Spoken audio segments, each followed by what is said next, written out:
welcome back to the show for the first time. Thank you for having me. Yeah, no, man, for sure.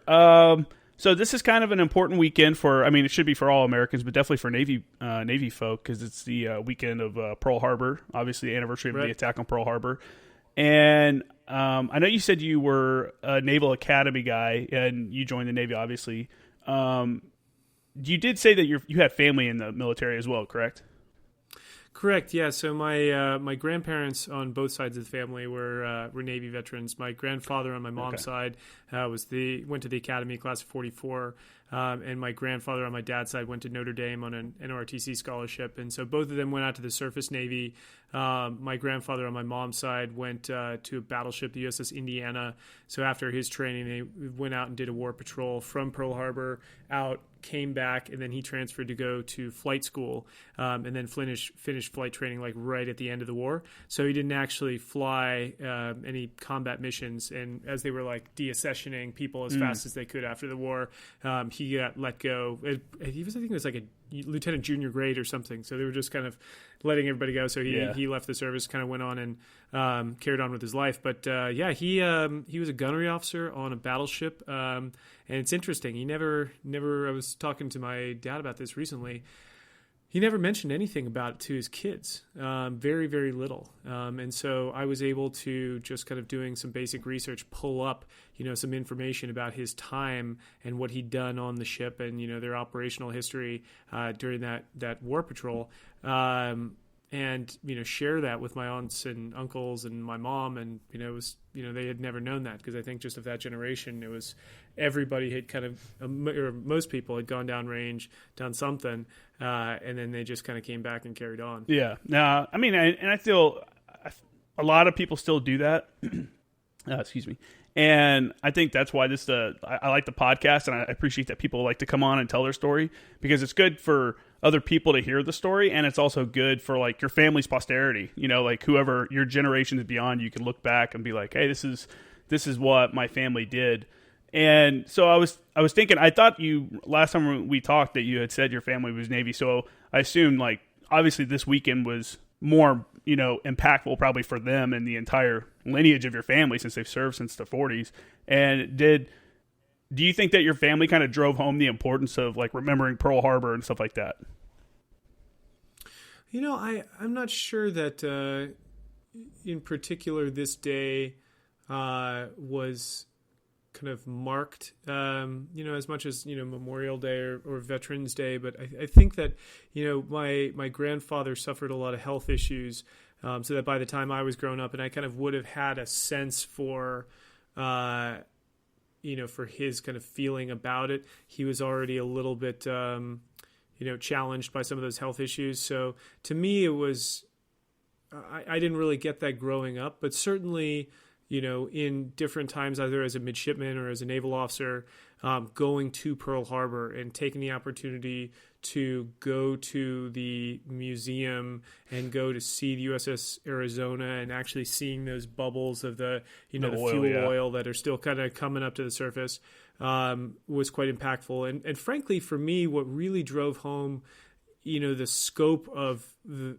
combat operations in World War II is really my time when I was out in the Western Pacific with USS Fitzgerald, because we did a lot of smaller port visits, that you could do with a 300-person destroyer in places where the artifacts of combat in World War II were still present. I had a chance to go to Peleliu and go visit, Orange Beach and walk around the jungle, and there's just Zeros that are just crashed in the trees. That's crazy. And different, Japanese fighting positions that are still there because it's just too much of a, pain in the butt to get rid of that stuff. They have no reason to, No reason to. And I remember going, we did a port visit in Manila, and there's a cemetery in Manila that looks like Arlington. And it is it marks all of the service members, soldiers, sailors, airmen, and Marines who passed away in the Philippines and in that area. And it was shocking to me how many people died just in that small geographic area between the Battle of Leyte Gulf and, the island hopping campaign. It was I mean, we were losing ships. We were losing entire units, and so the sheer scale of that was humbling. Yeah. And going to a cemetery in a foreign country that had as much reverence for that loss as you would expect to find here in the United States, I thought was very interesting, and it was very nice to see. It's a beautiful place. That's awesome. That's awesome that you got to go and like travel around and see those places. Like that's probably one of the best things about the military is getting to. I mean, that is the best thing. One of the best things is getting to travel around and like experience not only other cultures and stuff, but see like the impact of like just world events. Like you're walking in the footprints of people that before you that. There's just stuff you read in history books, like guys have the opportunity to go to like Iwo Jima and stuff like that, which is like amazing. Mm-hmm. You got to go all these different islands. I've just been over to Iraq and Afghanistan mostly, but I went to Kuwait and stuff, which is cool too. But no real war zones. I'm kind of bummed. Like I went to Hong Kong and I've been to like Singapore and stuff like that, but no real like areas where we fought. Like we didn't get to go to any of the areas like you spoke about, or in my time. Mm-hmm. We floated by. I think we sent a crew of guys out to Iwo Jima, which was a great opportunity for them. I kind of wish I would have gotten an opportunity like that while I was in, but oh well. But back to the Naval Academy, did you guys celebrate, or not celebrate, but remember this weekend in any kind of special way? I think that I don't recall that we did. I think that it was certainly noted. And part of every midshipman's curriculum is there's a naval history course that you take as a freshman that delves deep into all of the major battles that the U.S. Navy has fought at sea.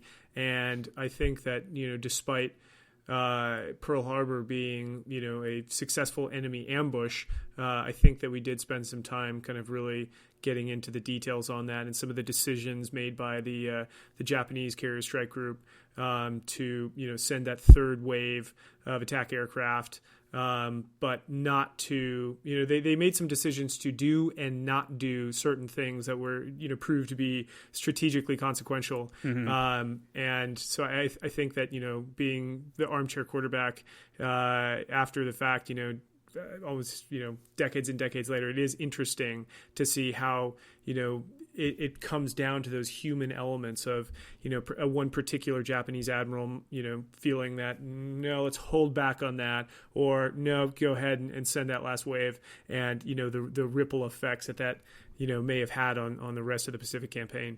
Yeah, it is. Single events by people, it's changing the world. I mean, it's crazy looking at how, one person's decision can cost so many lives, and I don't know. It's just it is weird looking at it like that. When you were at the Naval Academy, what year were you, and what'd you study? I was the class of 2007, and I graduated with a degree in political science. Okay, and obviously that's not most people you hear coming from the Naval Academy are like engineering and stuff like that. Is political science and also a big like element of that? So they group the majors into three categories. You have engineering, and then it's kind of like mathematics and some of the other ones. And then the group three majors are economics, history, English, and political science. Mm-hmm. And every person that graduates with a Bachelor of Science. So, I took 55 credit hours of quantitative science courses as a political science major. That's nearly the same amount of courses I did for my entire, business degree. Yeah.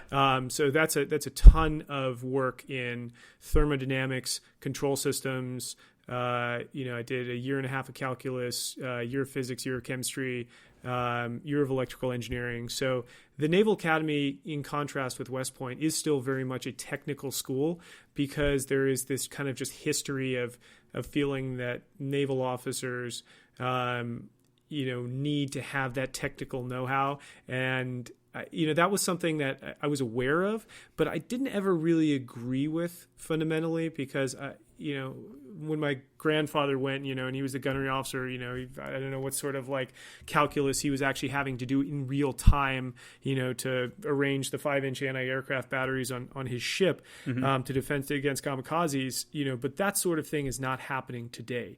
So, the types of systems we're using are doing all of that, those calculations for you, so that if you go so far in the weeds as an engineer in your studies that it may limit your ability to focus on understanding, the nuance of world events or how to communicate the most effectively as a writer. I don't know that I think it's perfectly fine. And a lot of my good friends chose to do that. But to me, it made more sense if I was going to be an officer to be a very effective thinker and communicator and, try to understand as best I could how, we fit in to all of the strategic things that we're involved in.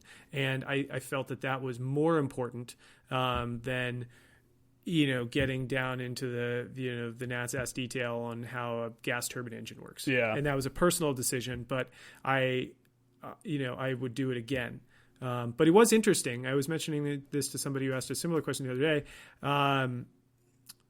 They brought up a bunch of officers, decorated fighter pilots and all sorts of folks that basically told everybody if you weren't an engineering major, you were going to be a bad officer.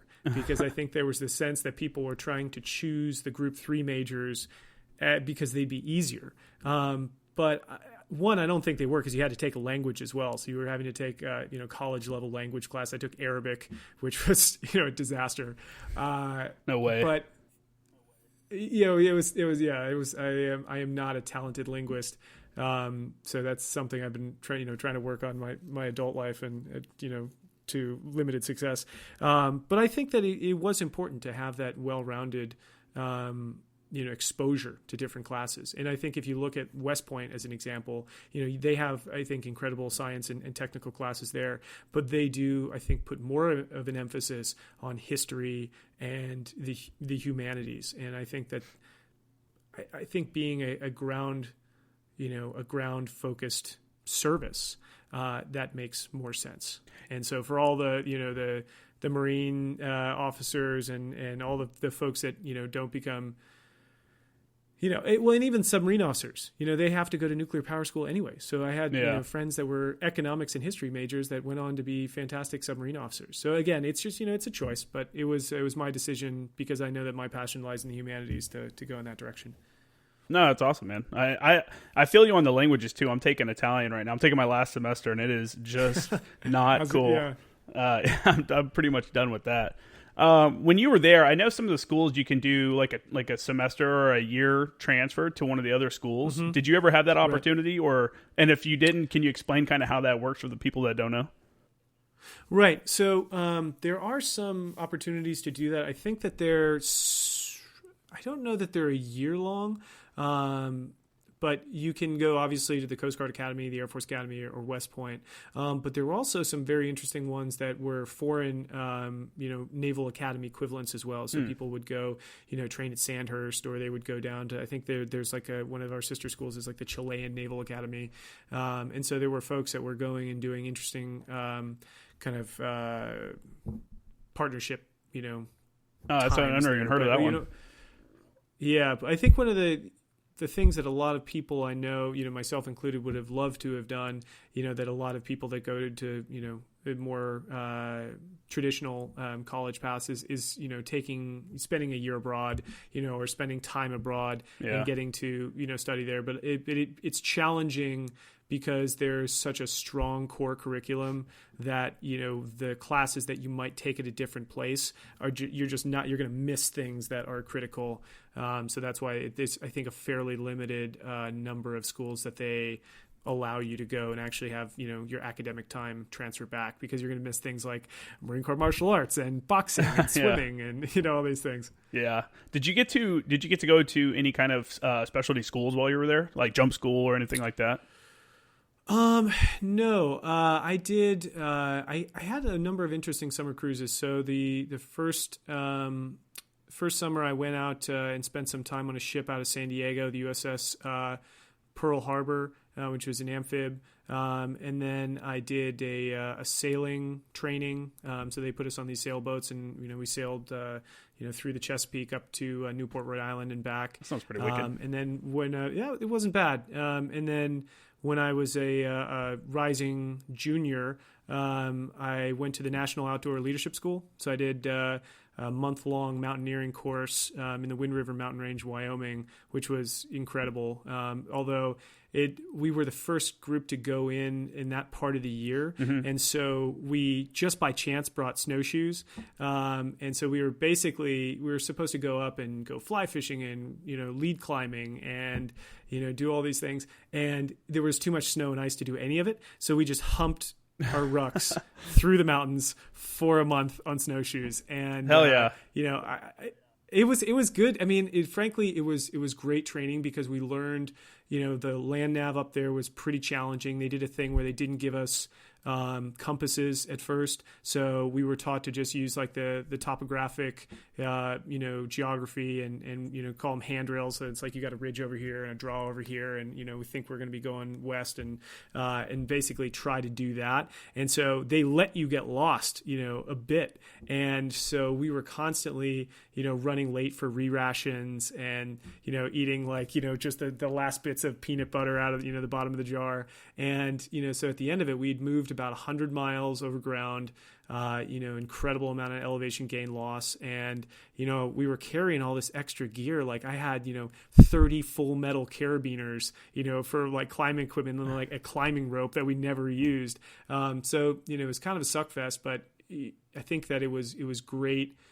It was great training. And I think, as anyone can attest, I think a lot of the folks that are probably listening to this who have experienced similar things is, those sorts of experience, obviously you're going to gel quite a bit with, with your team, but you're also going to learn a lot about yourself. And, and it was just really, it was beautiful out there. I mean, the Wind River Mountain Range is really incredible. So it was nice to see that part of the country and, just be challenged. That's definitely a life-shaping, like event, doing something like that. I like watching Meat Eater on Netflix and just watching him like go up into the mountains and stuff. I'm like, man, like that is the views that he gets to see for his job. I'm like, that right there it makes you look at things. To me, it makes you look at things differently. Like I like to get outdoors and stuff, and that's just, that a month in the woods is probably the healthiest thing somebody could probably do. If they could walk away from like whatever they've got going on for a month,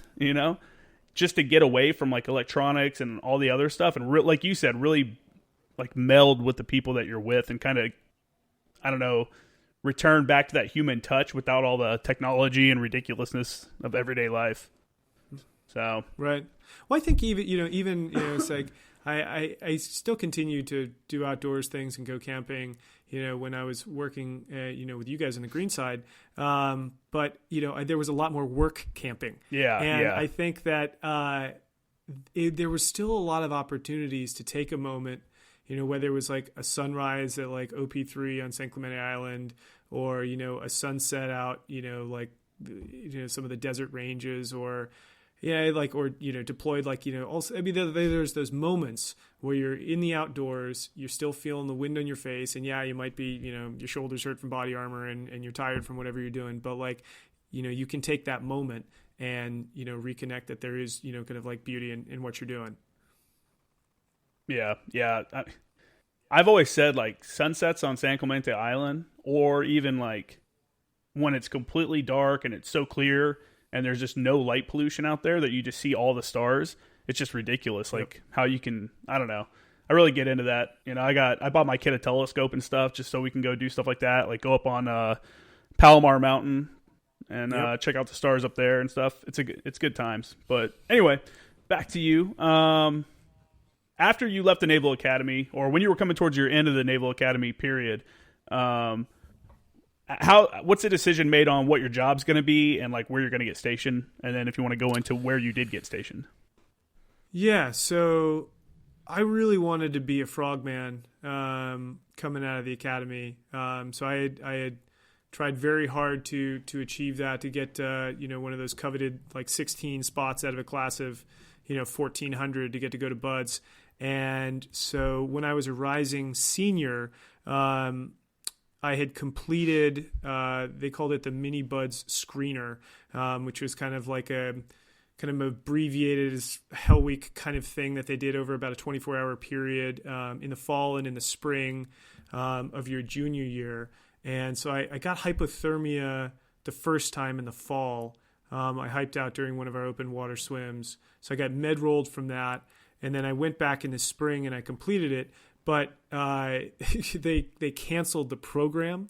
So Mini Buds was actually a training program that they did out in Coronado on the Buds compound. And it was a couple weeks where they just kind of thrashed you and, got you like mentally prepared for what you might experience if you got a shot to go. Mm-hmm. So they canceled that because they were trying to get more actual Buds classes through, because they'd canceled the winter classes.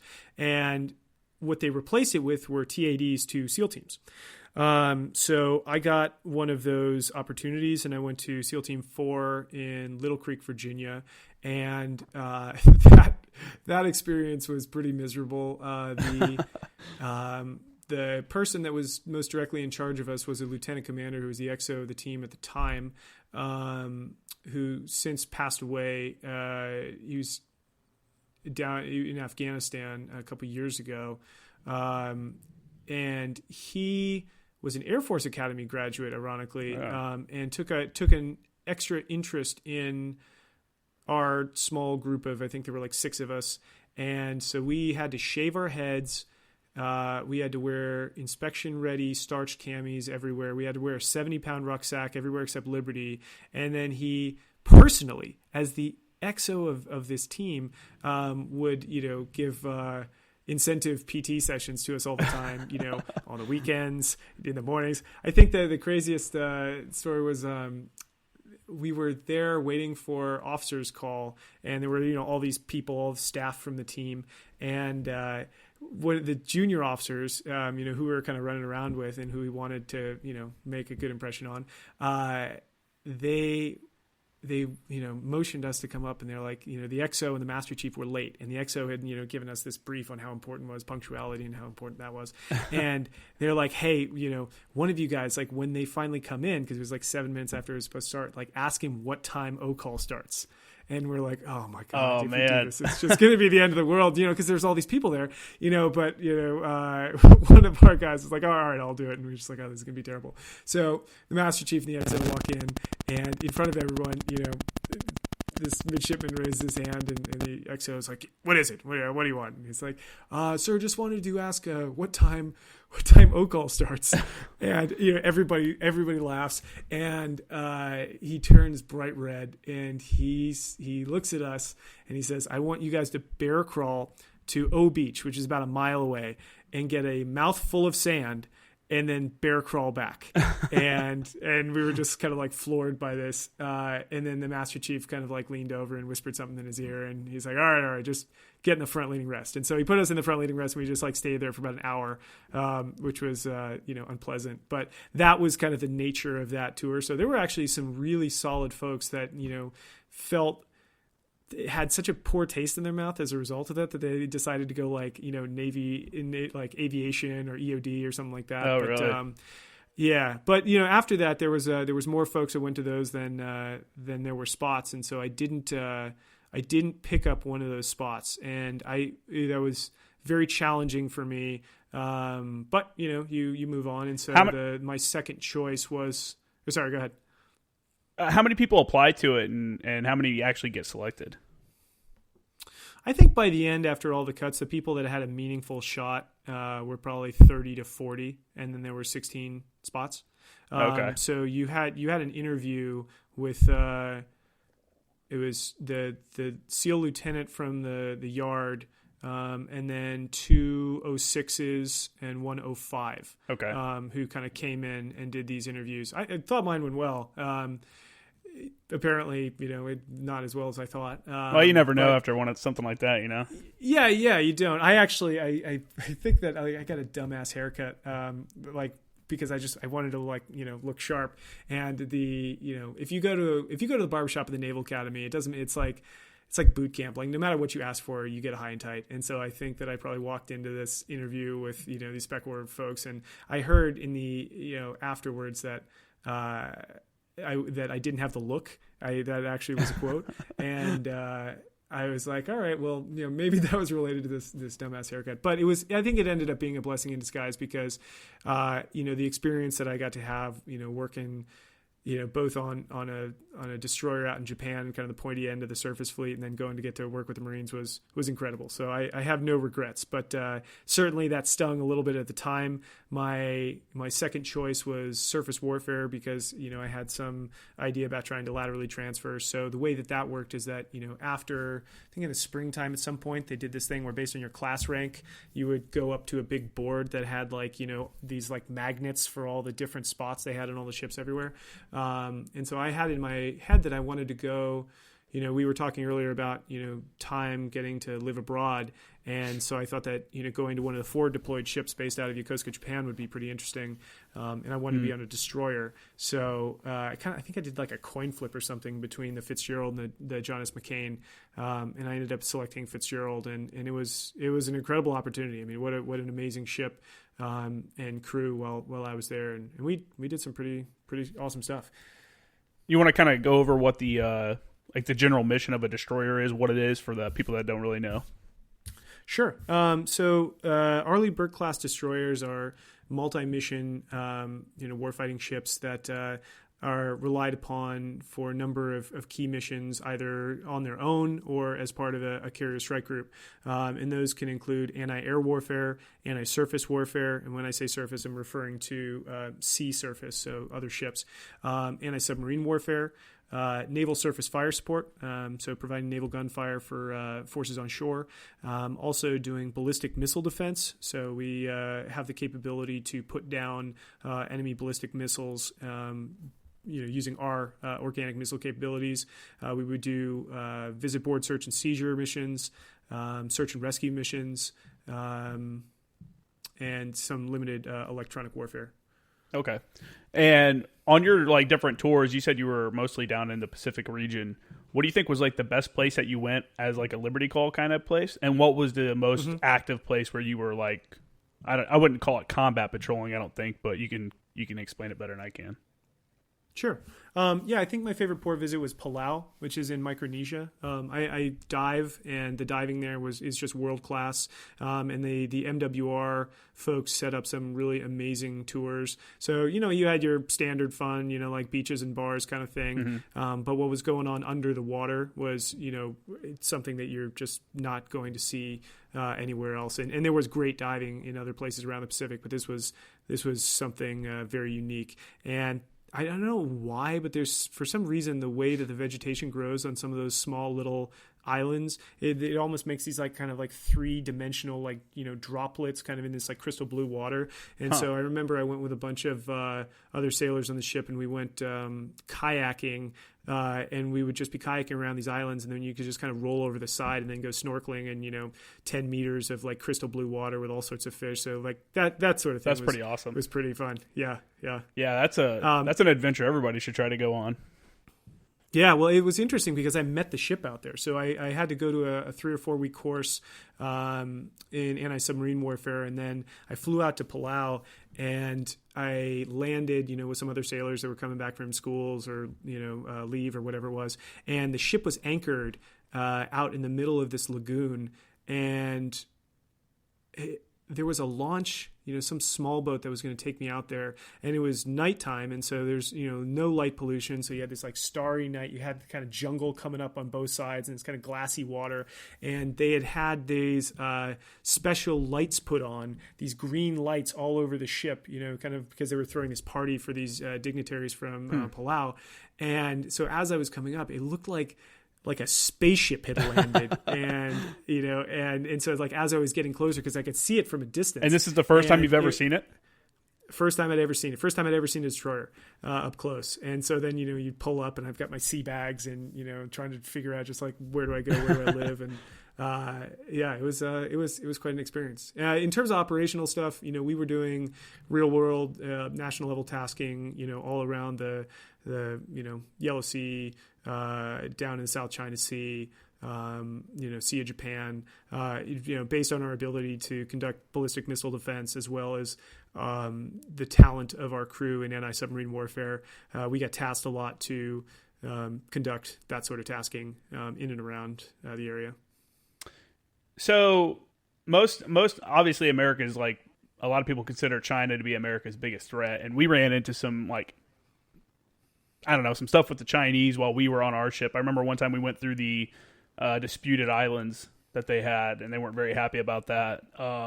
Right. Did you guys, whatever you can talk about, obviously, what level of interaction or engagement did you ever have with, foreign adversaries in any kind of way like that? And I'm just basically, I guess what I'm trying to get at is, how real is the threat so that normal people can kind of understand what's going on out there? Because no one really talks about the Pacific and what's going on with the ships. You just know that they're out there, and China's building these islands, but no one really kind of discusses what's actually happening. Right. Well, I think from what I can talk about, certainly they have a lot of capability. My sense for, my personal sense for a lot of, the kind of the thinking behind some of the specific assets that they're investing in are to kind of create a security bubble around their territorial waters, their actual territory, some of the islands, where you can declare 12 nautical miles out from the islands, and then, if you have a special economic zone further from there.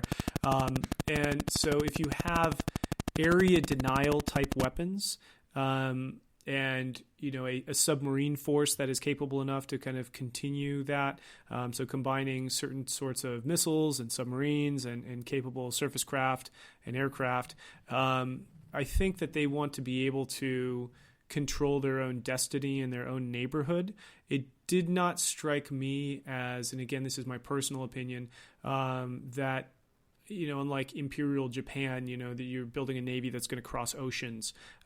It's more like, hey, we want to be able to do whatever it is we want to do in our neighborhood. And if there are other, countries or, sets of allies that are going to try to limit, the scope of those actions, it's going to come at a significant military cost. Yeah. Okay. Yeah, I just want to kind of throw it out there just because I feel it's relevant. You're in that area, and it's obviously a big thing now. Like I said, like the freedom of navigation, other countries, and there's a lot of disputed waters over there with China and like Vietnam and China and like all these other countries. So the best port you went to was the first one that you went to, where you went and met the ship, though? Mm-hmm. It was, yeah. So, I mean, we think that anybody that's, has spent time, whether you're going to ports in the Med or ports in the Pacific, it's work hard, play hard. We worked really hard. And so, you get to ports and everybody's letting off steam. So it's like, I don't think I ever went to a bad port, because you're literally getting to go on liberty. And that's just, like, even if you were just to like walk off the brow, like sit down somewhere and just like sit there, it would be, you're off gassing in a way that's healthy and nice. So we had a great set of, friends that were, young officers on the ship. We got really lucky with just some solid folks. And so, we had a great time. But Palau was, we went there again, a little bit later on. And so just, between the average level of fun, for those two port visits was high enough to where I think it even, supplanted Hong Kong and, the Philippines and, Thailand and all those spots. Yeah. Did you see they stopped the any port visits to Hong Kong, obviously because of all the protests going on there? And our reaction to that? That happened when that happened when I was there too. I was in an ammo admin school, and I had left the ship and I came down. I flew down to Hong Kong to meet the ship because the 7th Fleet always sent the Carrier Strike Group after a big exercise into Hong Kong for Thanksgiving. So I get there like a day early or something, come to find out that, there's this big hubbub between the Chinese government and the U.S. government because we had sold a bunch of weapons to Taiwan, and I think the Bush administration had welcomed the Dalai Lama in some sort of official visit, which upset the Chinese government, and so they basically denied entry to the Carrier Strike Group like as they were like coming in. And so they sat at anchor for a little bit, and eventually this typhoon moved in. And so there was kind of no time to hang out any longer. So they had to go back up through the Straits of Taiwan, on no notice, getting hammered by a typhoon the whole way up. And I got a couple extra days in Hong Kong. So by the time I got back to Yokosuka, none of my friends wanted to talk to me. Like the ship literally, like the metal, it was like bent, we had all this, cause they just get hammered. And I spent a couple days down in Hong Kong. Yeah. So it wasn't so bad. And destroyers are smaller too. So it's a little bit of a rougher ride when you get into the rough seas.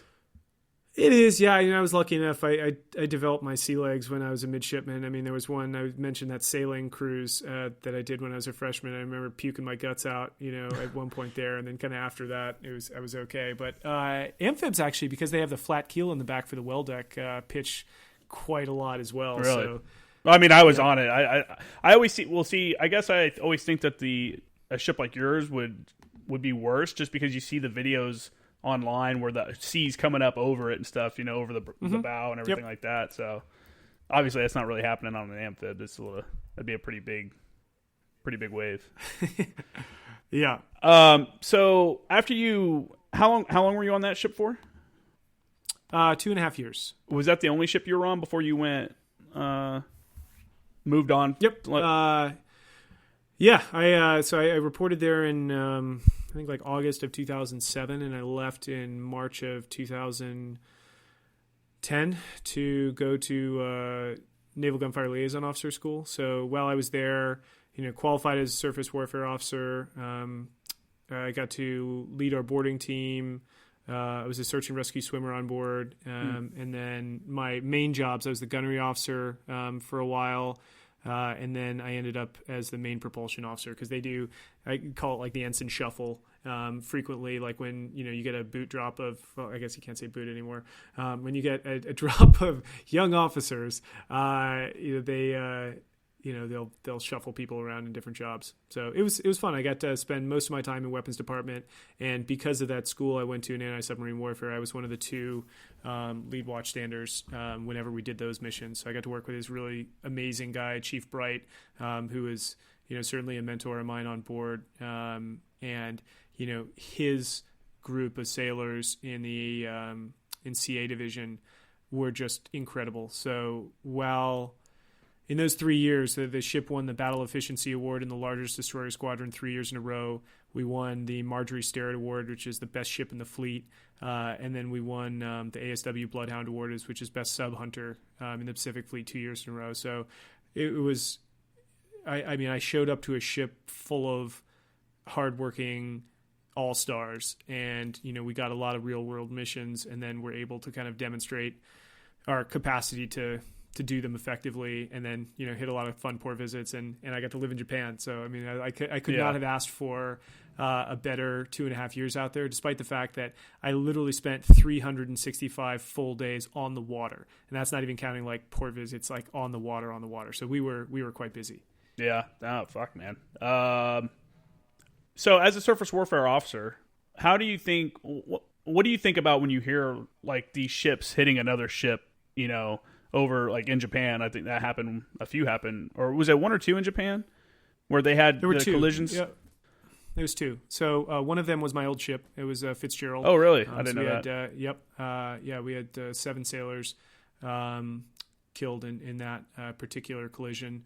And then John S. McCain, our sister ship, also from Destroyer Squadron 15, was about a month later.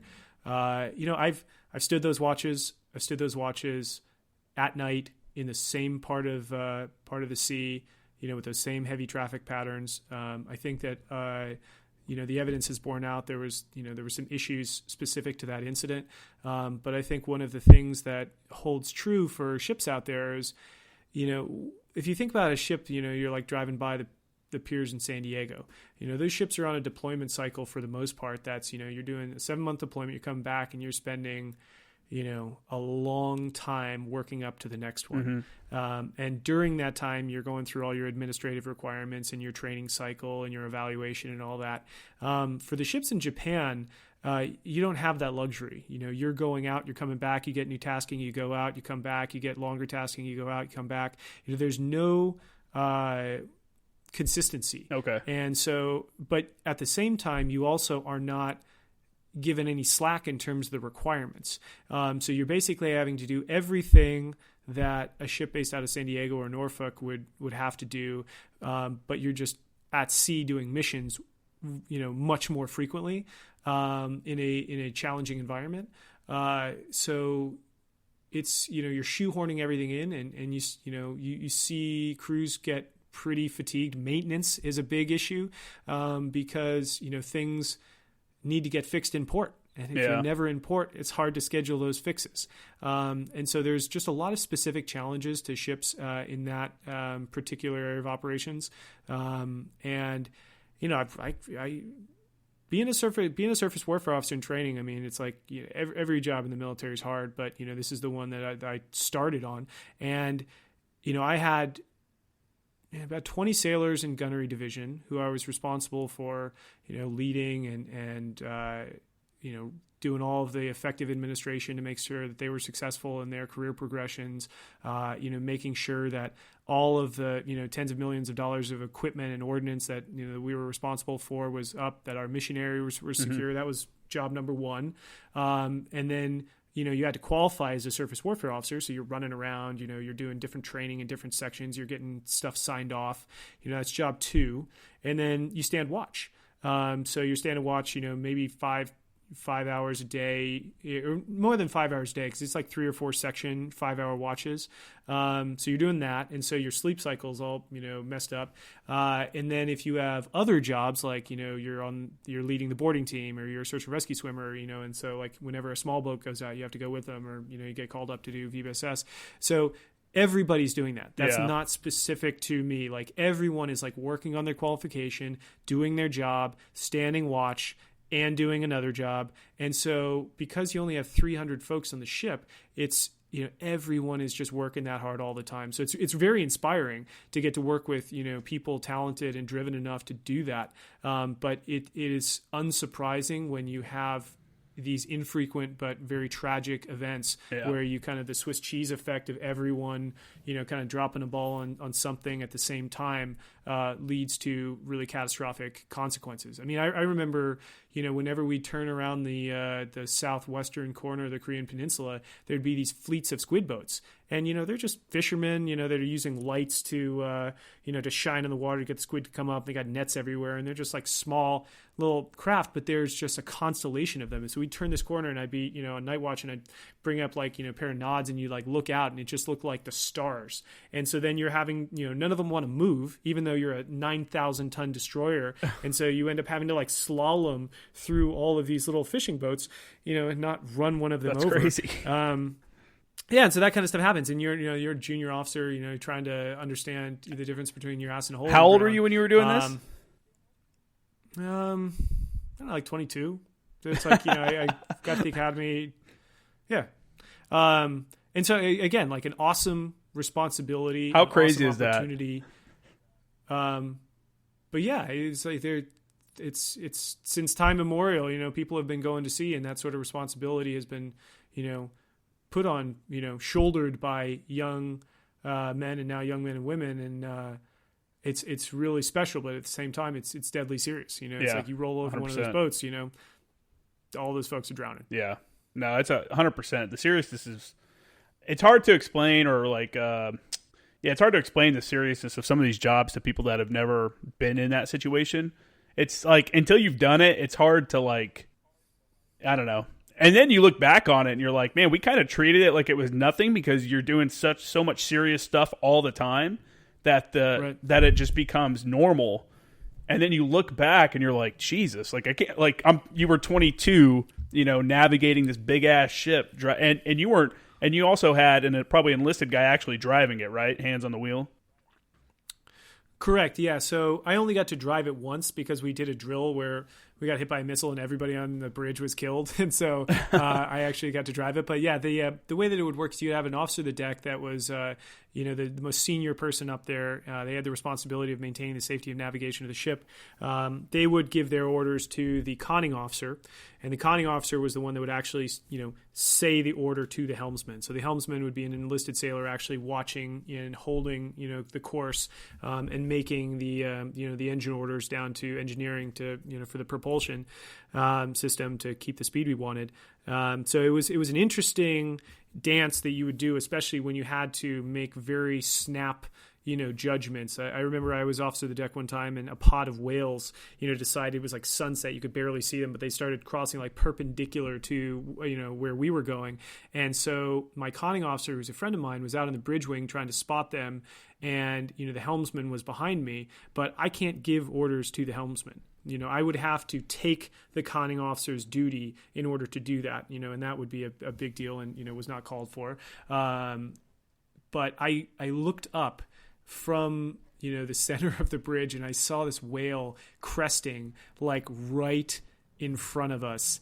And, we have some very sensitive equipment up towards the front of the ship, below the waterline. So if we were to hit this whale, we'd cut the whale in half, which would be a bummer. But also, potentially, seriously damage some of this equipment. So, I was like, I looked out to the bridge wing, to call out to the conning officer, and he, being a very competent, conning officer, knew exactly what had to happen when it had to happen. So I heard, on the microphone from the bridge wing, right full rudder, I think he made some sort of an engine twist or something. So we, like, the whale just barely made it, but there would have been nothing that, that I could have done, in that amount of time. So it's, that sort of trust that you have, in the other watchstanders, whether it's a bosun mate of the watch, your lookouts, certainly your helmsman, all the folks that are down in engineering, in CIC, in the Combat Information Center, and then, the other officers that are up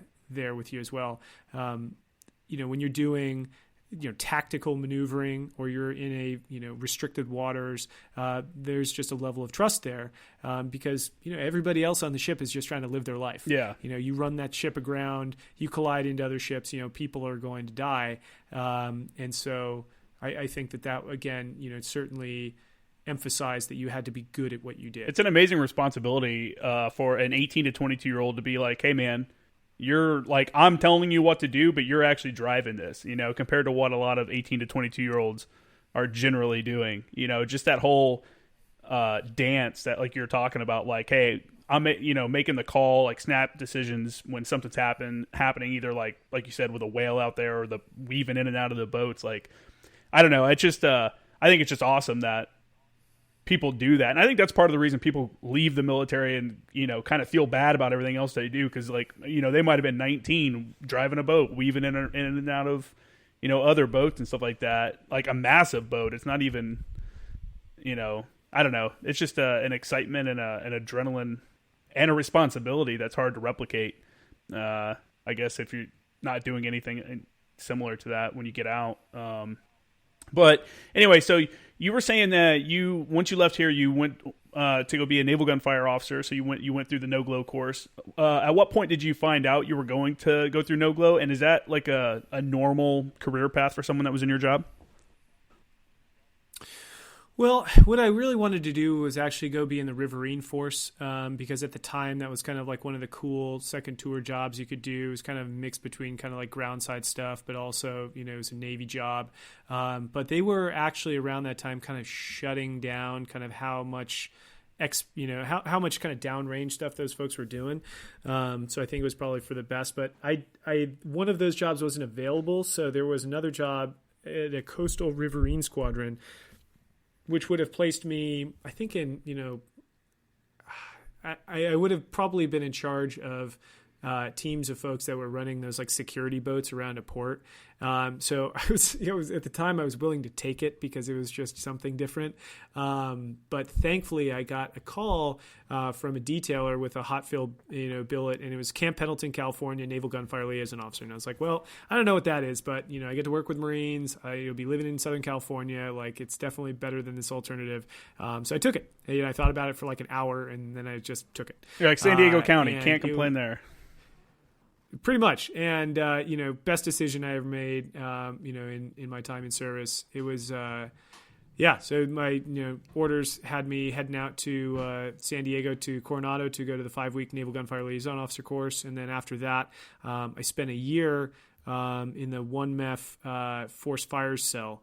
And I was under the wing of a British officer, now Lieutenant Colonel Nick Sargent, who is a 148 Commando Battery guy. He used to be the commanding officer 148, and just was a really fantastic officer and, a Royal Marines Marine. And so I learned a tremendous amount from him, and he was instrumental in helping me kind of claw my way out of the Force Fire Cell. Not because, the folks there or the work that they were doing wasn't important, but, I was a lieutenant junior grade. I'd never been on a combat deployment. I had not really operated at all down at the tactical level on the ground side, and I wanted to do that. Mm-hmm. And so the opportunity to do that was with ANGLICO, and so I got permission. At the time, they were still doing the 5-week ANGLICO basic course. I got permission to go TAD and go do that. So that was when Lieutenant Colonel Mike Grice was in charge. And I went over, I did the course, I graduated in good standing. And between that and I think, some help from Lieutenant Colonel Sargent and Lieutenant Colonel Grice, I was able to get orders to actually go over there. And so in around April of 2011, I finally made my way over to First ANGLICO, and I was given a job as a FIC leader, which was unusual. Navy officer. Yeah, for sure. But you had no there was no response, or there was no reason for you to go to the ANGLICO basic course, right? Like you were like, hey, I want to go do this, and you.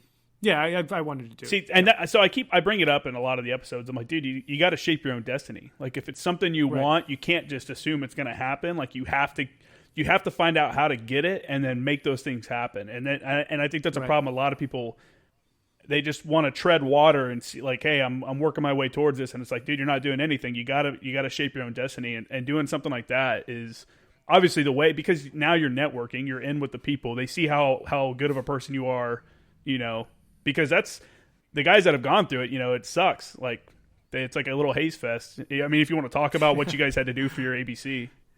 Yeah, it was very well run. And the PT element of it was very intense. There was I can't remember what his name. There was a staff sergeant who was kind of in charge of our PT, and he was a pretty serious athlete, and so what we were doing was good. It was challenging. I liked it, but I think the skill work was even more engaging. We did call for fire, we did CAS, we did vehicle training. So driving the 7 tons, driving Humvees, understanding basic preventative maintenance for those vehicle systems, comms, DIS and all the various weapon systems. How long? How long were you with MEF before you went over and did this? Less than a year.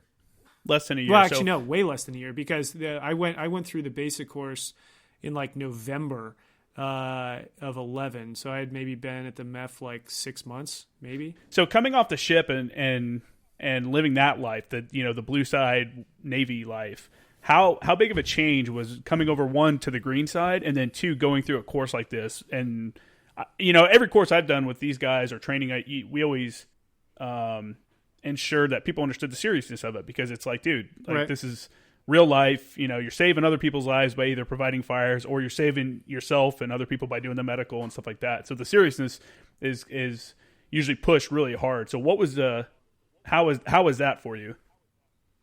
It was not. I don't think that it was a big hurdle for me. I've always tried to maintain, even on the blue side, maintain a combat mindset around, the work. Because, when we were doing anti-submarine warfare, and we were training with actual real submarines, from, third party nations or our own subs, how you do in that, where you place your torpedoes, how you're doing that tracking. You're either going to kill a couple hundred people at once when your torpedo lands and that submarine sinks, or you're going to potentially lose, similar numbers of your own sailors. Mm-hmm. And so, I tried to always, in all of those sorts of drills and exercises, think about it, from the lens of, how it was for my grandfathers in World War II, as opposed to, I think, I tried to push back on this as much as I could, but I have this sense to this day that there are still some sailors, officers, I can speak to mostly, who I don't necessarily know that they maintain that sort of mindset. Yeah. And I think that it's both to their detriment, and, if you're thrust into that situation, you want to kind of have been thinking about it in the right way beforehand. So I think that's really important. I think because I was doing that, because I, had, a bunch of exposure to small arms with the VBSS teams, mm-hmm. and, the physical side with, being a search and rescue swimmer and just kind of enjoying that sort of level of athletics in general. Yeah, it's not easy. Thing. I don't think it was too hard. I think the most interesting thing for me to do was just kind of act like a sponge around, folks in the unit, to try to understand, like, okay, this is not a bunch of like colonels and lieutenant colonels and master sergeants and, folks at the MEF who are, who have been there and have done that at that lower level. Now it's like you're actually with those folks and kind of seeing how they operate, seeing how they, interact, communicate, similarities and differences from my own experience, and wanting to understand like how best, I would be able to operate, in that space, because that's where I wanted to be. Yeah, no, it's a great spot. And the good thing about ANGLICO is that, at least while I was there, is that they let you foster your small team, your element to, I don't know, the team building that you have because of the training that you do, and you're with these guys all the time, and you're traveling to different places with them, and you're just doing all this stuff, and then you deploy with them. Like, I think that's small. And then when I was there, the command was pretty flexible with the training. They're like, hey, as long as it makes sense, like, do it, and I very mm-hmm. rarely was I ever told no. We never ran out of ammo. Like, it was anytime we wanted to. I actually one time asked, it was like a couple months before, I think it was like 2 or 3 months before the end of the fiscal year. And I'm like, how much ammo do we have? And they're like, oh, we're not sure. We'll get back to you. And they send me a thing, and it's like 60,000 5.56, like 20,000 5.56 linked. We had a bunch of AT4s, a couple hundred grenades, all this stuff, for a 160-man unit. And this is at the end of the fiscal year. And I'm like, dude, set up a range. I'm like, we are shooting a ton of I was like, we don't have to shoot all the 5.56, but we are definitely shooting all the AT4s. We're definitely throwing all the grenades and shooting all the 203s. And I was just like, man, we have a ridiculous amount of ammo over here. And it's just, I don't know, it's a good time, and going and doing training like that, because, throwing grenades and shooting, it's all serious training. And there's a seriousness. Right. I mean, you have fun with it, but there's a seriousness behind it where everyone's a professional and everyone's expected to act at a certain level. And I think in a unit like ANGLICO, who gets that experience to go and shoot a lot and do those things, just that small team, you become super tight with each other. And it's, I don't know, it's hard to replace. And you coming there, like you said, very odd for a NOGLO to show up. Normally it's like, all right, you're brigade staff. Right. So becoming a firepower control team leader, how did you think you scored that spot? And you want to kind of explain what a FIC leader does for those that aren't aware? Yeah, so the way that ANGLICO, an Air Naval Gunfire Liaison Company, is task organized is basically to lay down on a different task organization for a joint allied or coalition unit. And so different layers of the ANGLICO will go and support different, levels of that other organization. So under the overall umbrella of the ANGLICO, you have brigade platoons, and below that supporting arms liaison teams, and below that firepower control team. So the firepower control team is meant to go to a company-sized element, the supporting arms liaison team to a battalion-sized element, and then the brigade platoon to a brigade-sized element. I think that's right. It's been a little while, but so and then the division level would be the company. Would be the company, right? So it skips a regiment. The firepower control team leader position is kind of one of the most coveted because, as in 02 or in 03, most of the time 03. You are in charge of 3, maybe 4 Marines. So there aren't a lot of other opportunities in the Marine Corps, or the Navy for that matter, where you would have such an interesting mission in such a small team at such a senior, it was not senior, but it's like you're a lieutenant in the Navy or a captain in the Marine Corps. A similar captain would be an infantry company commander, with a couple hundred folks. Yeah. So the opportunity to get to, work with, Joint Allied Coalition, Special Operations Forces, as this kind of enabling force where you have, you bring skills, in close air support, in communications, digital communications, call for fire, naval surface fire support, call for fire, vehicle operations, as well as all the basic, combat medicine and, ground combat tactics. You bring that, amongst people that you get to know really, really, really well. And so I got really lucky in that, my first FICT, I had 2 sergeants and a corporal. So Lance Corporal Ocon was our saw gunner. He was the junior fire support Marine on the team. I had Sergeant Jesse Riojas, who was the 0621, the communicator. He'd been downrange before in Iraq. Came from kind of I think he came from the comm battalion side, but just really, really solid, set of skills. And then Sergeant Eskandari, Ryan Eskandari, who was, I think originally he spent time at 311, out in 29 Palms. And so he had been downrange as well as an FO with the infantry unit in Afghanistan. And so to have 2 sergeants on a FICT is somewhat unusual as well. So I basically got a stacked FICT, not only in terms of experience and rank, but also just in terms of quality. Mm-hmm. These were just really, really solid Marines. And so I was learning at the rapid rate, because I think the first thing that I ever did at ANGLICO, once I chopped over was, before I got there, I was able to leave the MEF for a day to go do an exercise where it was, we got picked up by Hueys, and then we were going to insert and basically do a dismount and patrol back into Camp Las Flores, and there was Op 4 that was going to ambush us, and then we were going to use the Hueys overhead to practice close air support tactics. And at this point, I was not yet a qualified JTAC.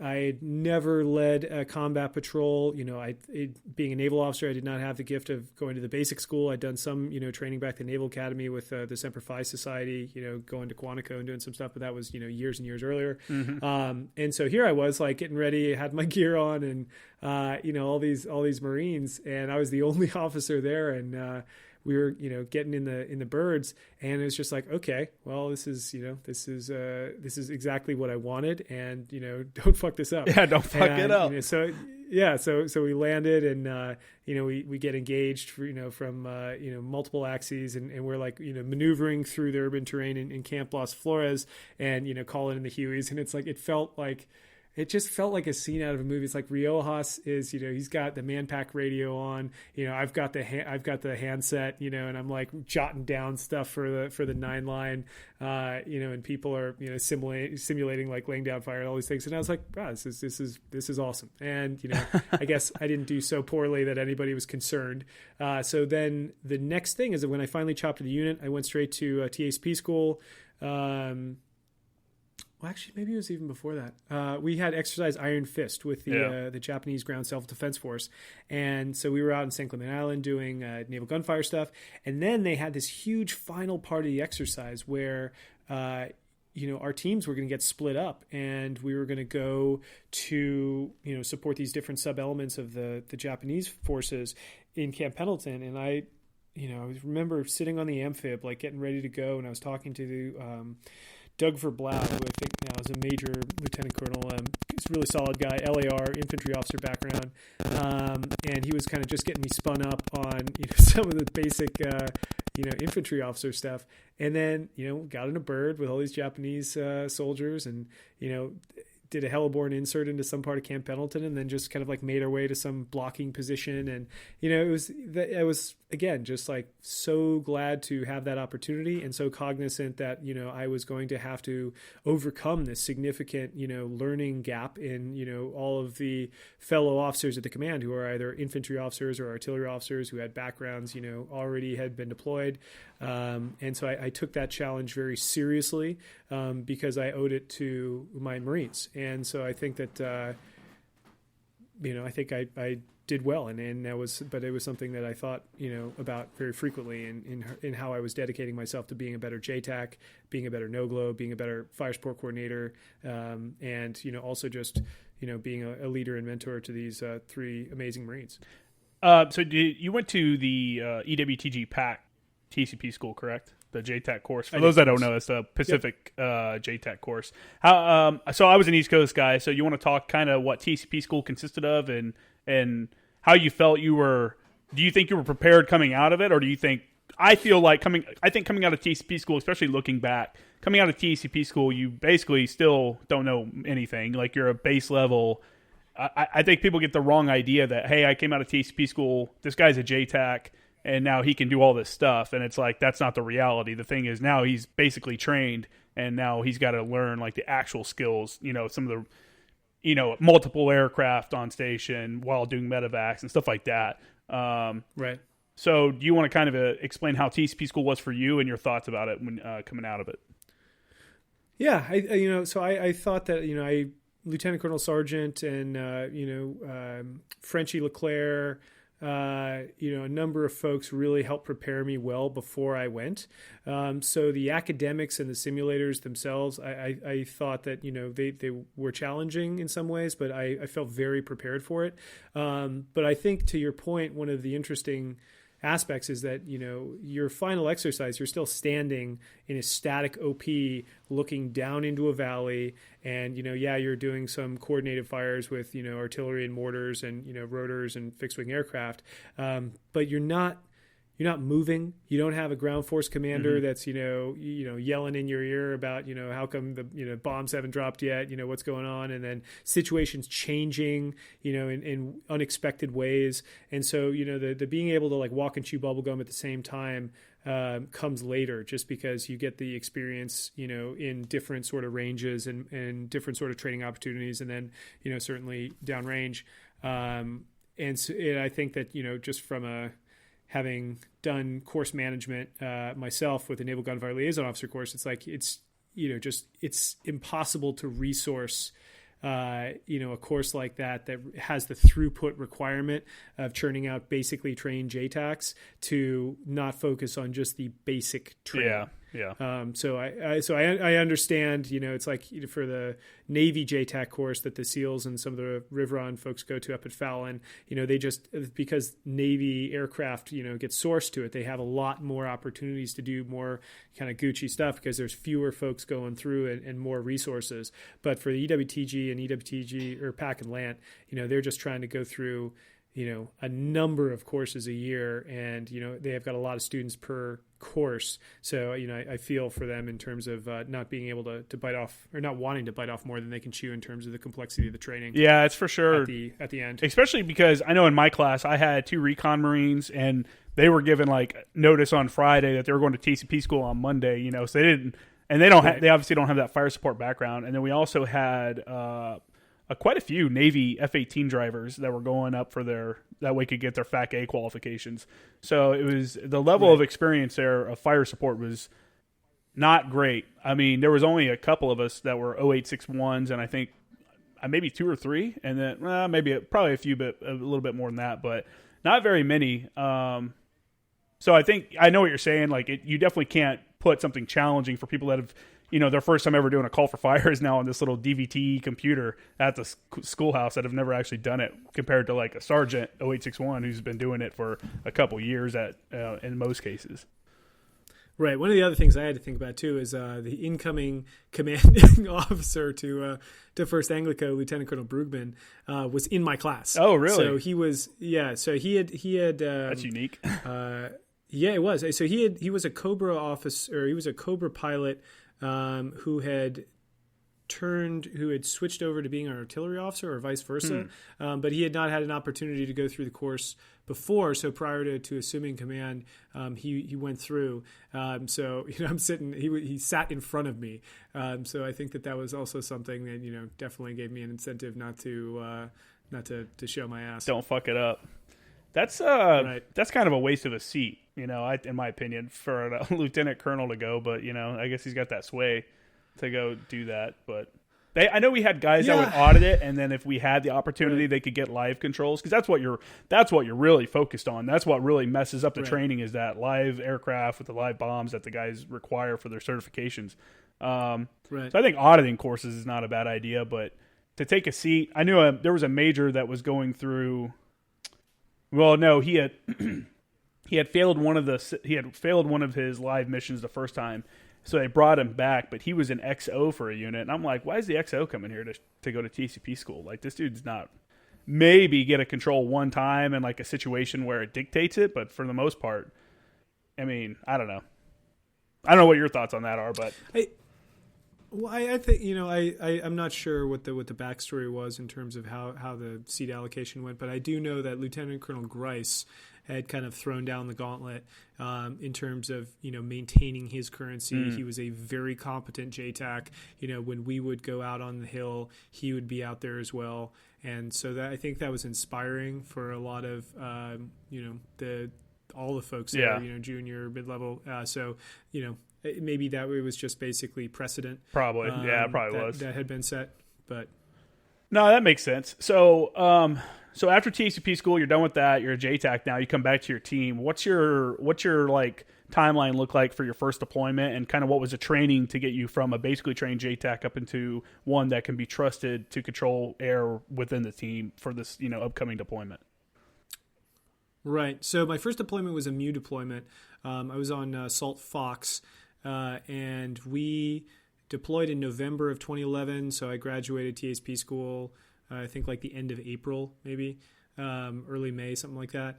And so for the intervening time there, we had a standard MU workup. The company was going to Afghanistan as a whole.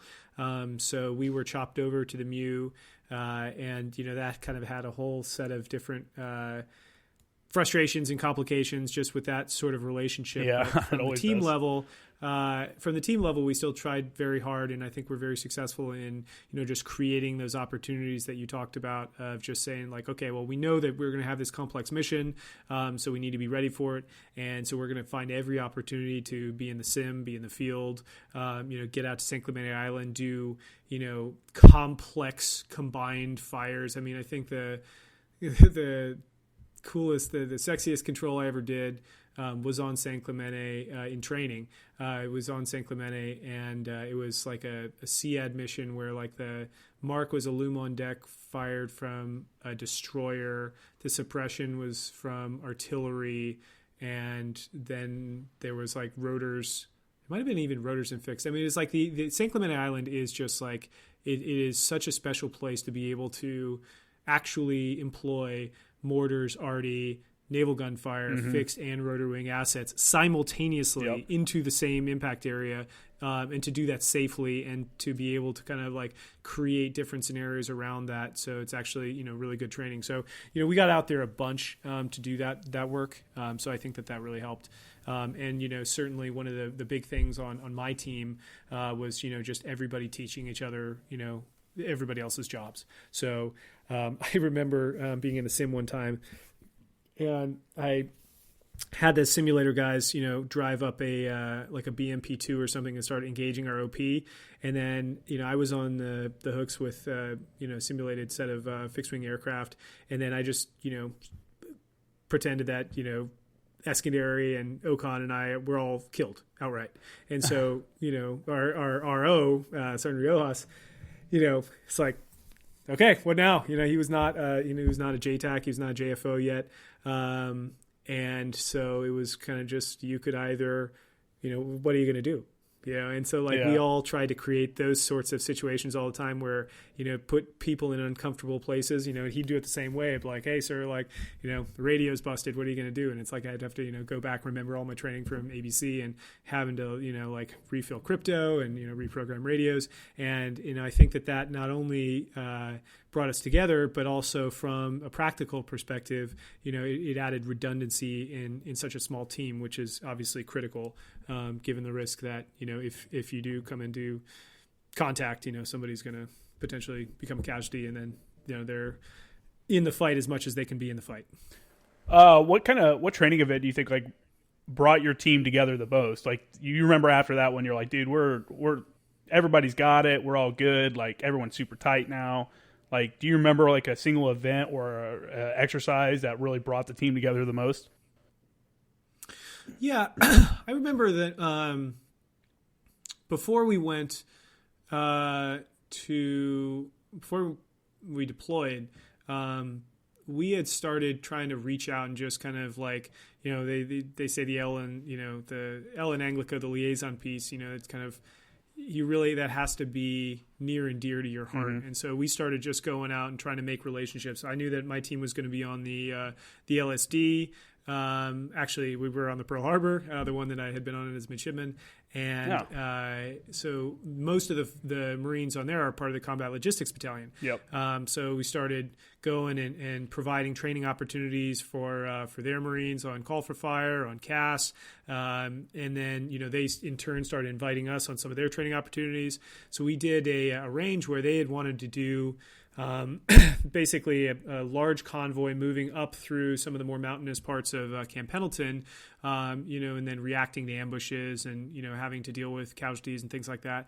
And so we, they invited us to participate, and, we were able to plan and bring on a bunch of air assets. We actually had a division of Harriers that were going to participate. So 4 Harriers, and then a section of skids. So 2, I think it was actually 2 Hueys in this case. And so we were going through this lane, reacting to contact. We had, kind of jury rigged, the video scout in our Humvee. So we were seeing what the Harriers were seeing. We were, conducting simulated, casts with the Harriers, and then Huey showed up, and, we were kind of working with them. And then, when we had a simulated casualty, maneuvering around, setting a cordon, actually bringing down one of the Hueys into a super tight area, to practice, doing an emergency CASVAC. Yeah. And then when we got back from that, because it had been very successful, I think, within the team, we were very happy with, our level of proficiency. But I think also, too, it was great for us to see how important it was for the CLB Marines to know that, there was this element that was going to be with them. And, I think sometimes ANGLICO gets a bad rap of wanting to just kind of shun, especially on the Muse, they're we want to go out and do everything that's not Marine because that's what your doctrinal mission set is. But, if those missions aren't available, you have to realize that you are a force multiplier, and, where possible, supporting, the other Marines is a great thing to do. And so, we did that a ton. And when we were deployed, some of the ranges we went to, in Kuwait, all these live fire ranges where we were integrated with either the battalion landing team or the combat logistics battalion, because we did do a little bit of kind of doctrinal ANGLICO stuff in terms of training some Kuwaiti commandos and that sort of thing. But, the best, most advanced training we did was all with the MU Marines, and it was great. And so I think that particular time in Pendleton solidified for us that relationship was important. It was real, and that, we were ready to, conduct ourselves at that level. That is a big thing on the MEU. Like I hated the MEU. I hated my time on the MEU. But you do get to interact with people from so many other jobs, and you learn. Like in my berthing area, we had headquarters guys, we had some ace guys, so the air side guys. We had so in the headquarters guys, obviously you've got like your communications guys, your admin guys, your like mechanics and stuff like that. And all these dudes are living together. We had 100 people in my berthing area, I think 110 or something like that. And it's great to interact with those other jobs and kind of see what they do, and it gives you a better understanding of the military as a whole, and it gives you a better understanding of the Marine Corps and like the capabilities and limitations that what can actually happen, what can actually, and you get to have those conversations too, like, hey, we got this big thing coming up, blah blah blah blah blah. Plus, like what you're saying, being that liaison element and going out and opening the doors, we did the same thing. We're like, hey, we're doing Hearst training. LE, bring your guys over here. The MPs, the law enforcement guys, bring your dudes over, and we'll let some come and do the rappel tower with us. And we got some Hueys coming in. We're gonna do some fast rope and stuff like that. And they're like, hey, can we bring our dog? And we're like, for sure. So they brought their dog and a harness, and they're like rappelling down the tower and fast roping with this dog on the harness and stuff like that. And that's an opportunity. None of them had ever done that, and that's an opportunity that we opened the door for them. So obviously, dudes like that remember stuff, and later on, that can open a door for you to get on a mission or get on a lucrative, like, something ashore off the ship, stuff like that. Right. And also, you're just making, like I said, a better overall Marine and a Marine Corps. I was so bored on ship. I started running a JFO primer, and I'd be like, hey, send me like a couple snipers, send me like a couple recon guys.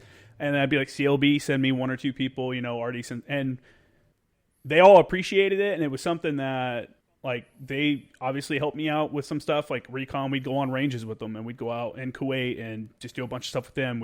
They give us class on room clearing and stuff like that. But it's like, again, as always, it's just, shaping your own destiny and doing stuff like that and inviting other people over and learning about what they actually do and not just like working.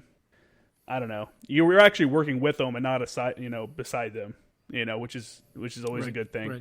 Right. So did you have any other, well, first off, how was it going back on a Navy ship as now working on the green side? And how did your naval officers kind of look at you like, how the fuck did you, how did you get this job? Well, it was certainly, I think, weird for everybody because it's like, I was wearing camis. There was only one day where I decided I would just, wear coveralls with, my surface warfare pin and also my, Fleet Marine Force qualified officer pin. And people were just like, well, like what? People, it definitely threw people for a loop. They thought I must be like a dentist or a medical officer or something like that. I was like, no, because by this point we'd been to jump school. And so I had, the Fleet Marine Force pin and then the jump wings.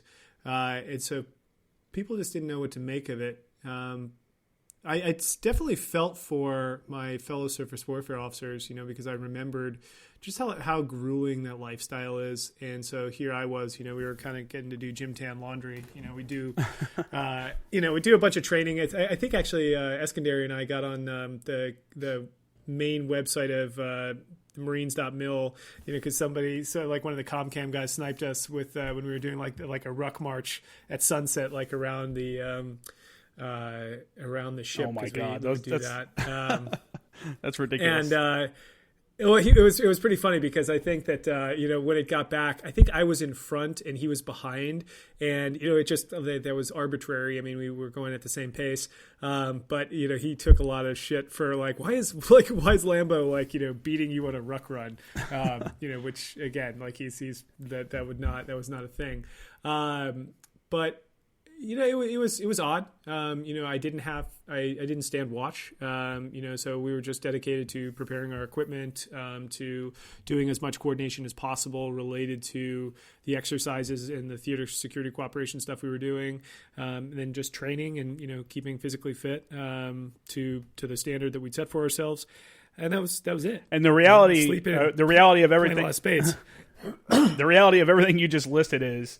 There's a lot of that because you have so much time, but there's also a lot of reading books, a lot of going to the gym, stuff like that. Yeah. The ship life is... I got really nasty at playing spades. Oh, yeah, spades. Spades has kind of died out, man. On my last deployment on ship, everybody was like, you got guys that bring these portable Xboxes with a TV built into it kind of deal, and they're doing that. And then you have like a lot of dudes playing Pokemon, which is Pokemon and Magic was big, but I'd have to hit up the artillery guys to have anybody that would play spades. Like none of the, because we were with ANGLICO, we were attached to the command element, obviously, so we were with all the command element guys. Right. Yeah. And then my second time, I was part of the command element, so I'm with these guys all the time, and yeah, it just wasn't the spades kind of crew, you know, like you would have with a bunch of arty guys and stuff like that. So, go ahead. I remember one time I was playing. It was. I can't remember who my partner was. I think it was somebody on our team. We were in Saudi Arabia, and it was kind of funny because like where we were for this training op, like we hadn't been issued the little pop tents, and so we get there and we're literally taking all these like refuse wood and stuff and like making these makeshift structures. And so all the infantry guys have these like perfectly like lined up little pop tents. And then Mumbles, our fire support coordinator, and I, just dug a hole in the dirt, and then like used some poles and stuff to like make. Basically, it was kind of like an OP, except it was just where we were sleeping. But there was a bigger tent nearby, and I remember playing spades in the middle of the night with the first sergeant from the BLT, and we Bostoned him. Oh, and he had what? been playing spades for his entire Marine Corps career. He was really serious about it, and this had never happened to him. And he blamed it on his partner, who was the XO of Kilo Company, and who was just kind of playing for fun, didn't really care. Yeah. But he was upset, and he just like stormed off. He's like, "This has never happened. This is bullshit." That's the stuff you remember. That's the fun stuff that you remember about like deployments and like, I don't know. Yeah. I remember I was telling my neighbor about it because we did something similar. But I don't know, for something that really stuck out to me for my first MEU was in Saudi Arabia. One of the ANGLICO Marines had taken a projector off ship. They had like basically, no, they weren't supposed to, but they stole somebody's projector off ship. And we were, they put up these weird, big-ass white kind of like circus tents for us to sleep in. And I was getting ready to go to a meeting or something like that, and one of these dudes bust out this projector, and they put a movie up on the wall. And I'm like, hey, take it outside and put it out for everybody. And what happened is he put it up on the wall, and we watched Fury. I remember it was nighttime. It was kind of chilly out, but there was probably 100 dudes sitting outside of our tent watching Fury on the side of this, tent in Saudi Arabia. The sound was okay because it's like, hey, Billy's got a Bluetooth speaker, bring that over here, and it's like, that was just super cool, and that's the kind of stuff I think back. I'm like, that was, you don't really get to do that. I don't know. It's just weird stuff like that. I just thought that was a really cool moment from my time in Saudi Arabia, but anyway, did you have any other like noteworthy events that you had occur while you were on the MEU for that deployment? No, we visited, my team alone. We went to 11 countries. Being on the small ship, we got sent to do a lot of the exercises. Well, the bigger ship was kind of just, waiting around for tasking that never really showed up. One of the other ANGLICO teams ended up just getting sent to Djibouti for the whole time. So they were able to kind of carve out some interesting training with folks they met over there. But yeah, it's a good spot for that. Didn't really travel around too much. But it was an interesting deployment. We were told from the moment we got there by the sergeant major of the MEU, and he said, and we kind of tried to make a joke of it, but because it was kind of upsetting at the time.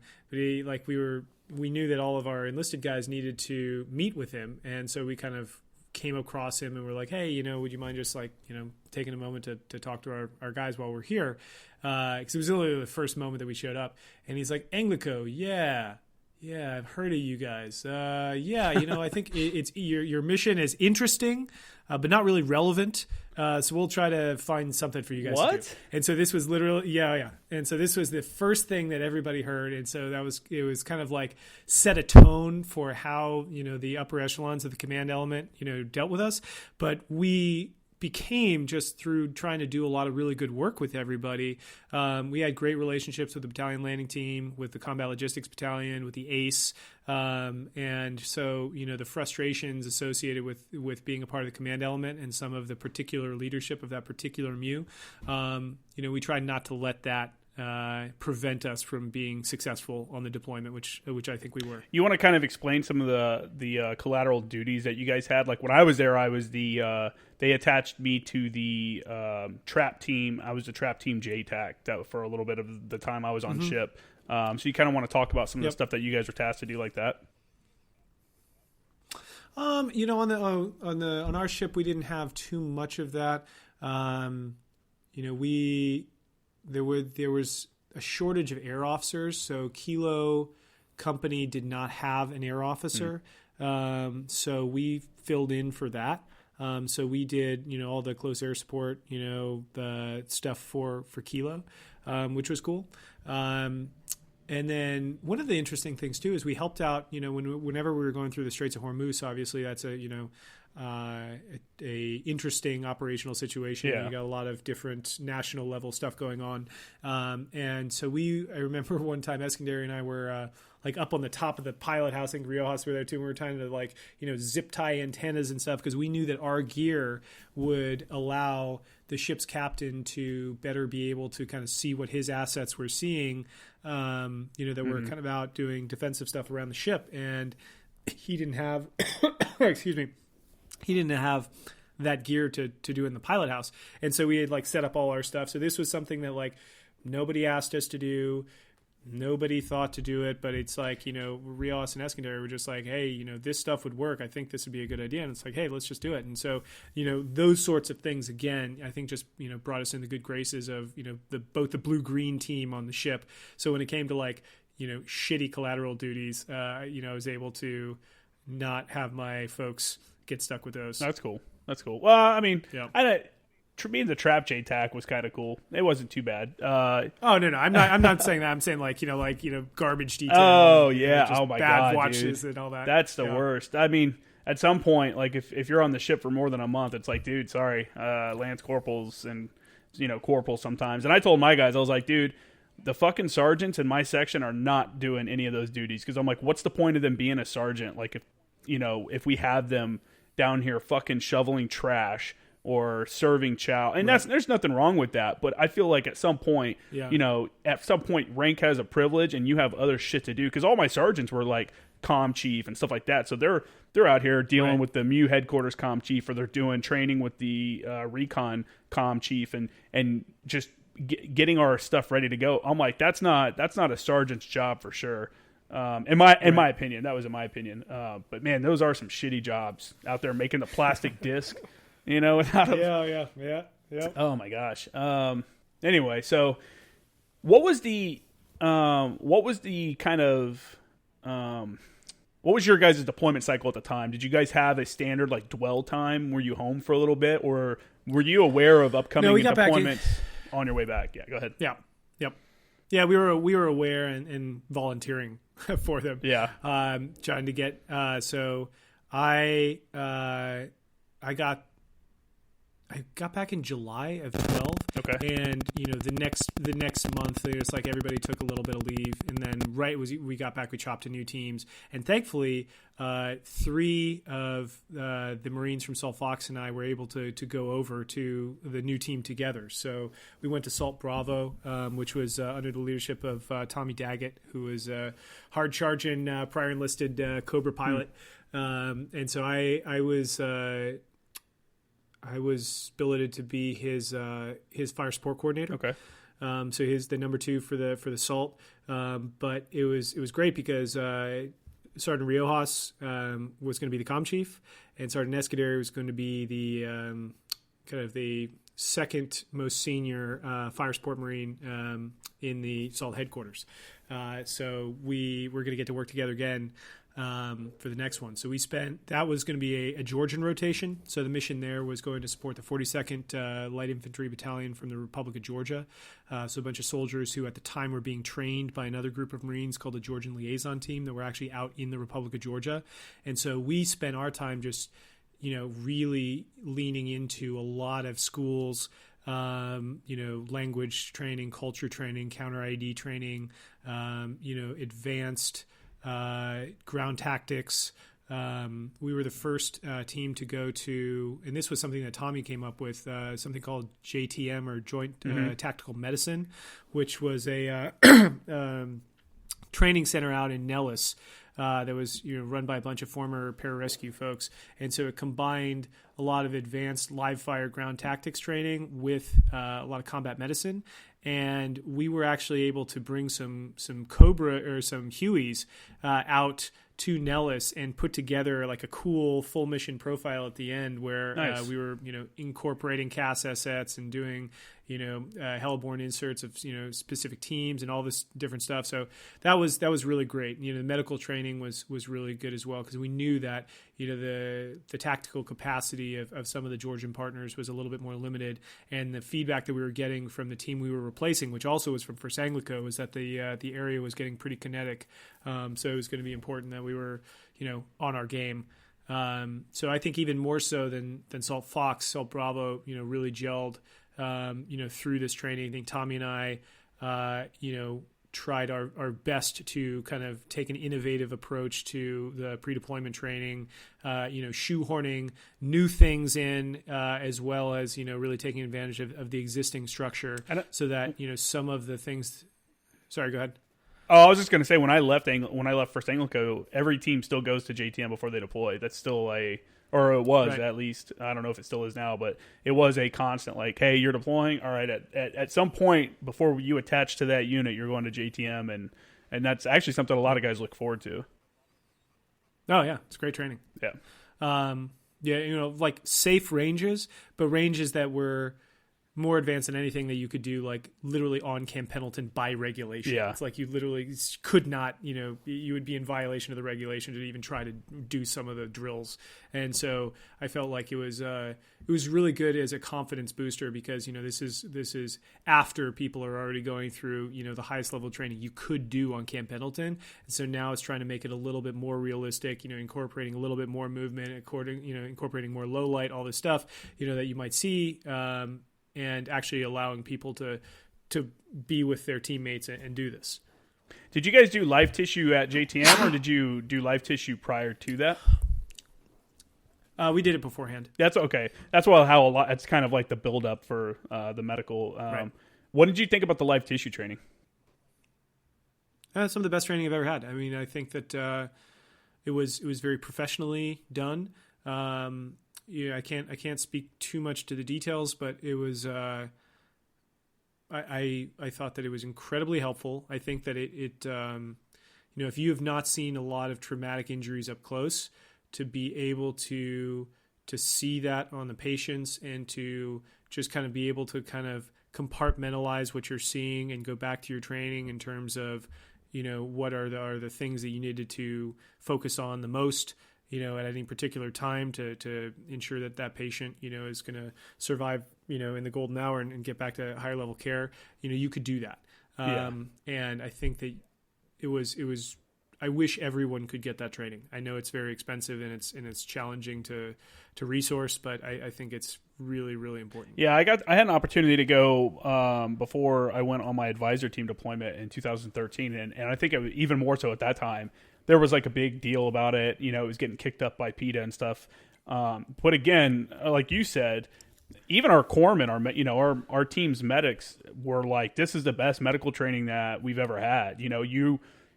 It's no longer theoretical. Like you're doing it, you're seeing it, and it's a confidence builder that that you've been taught, it works.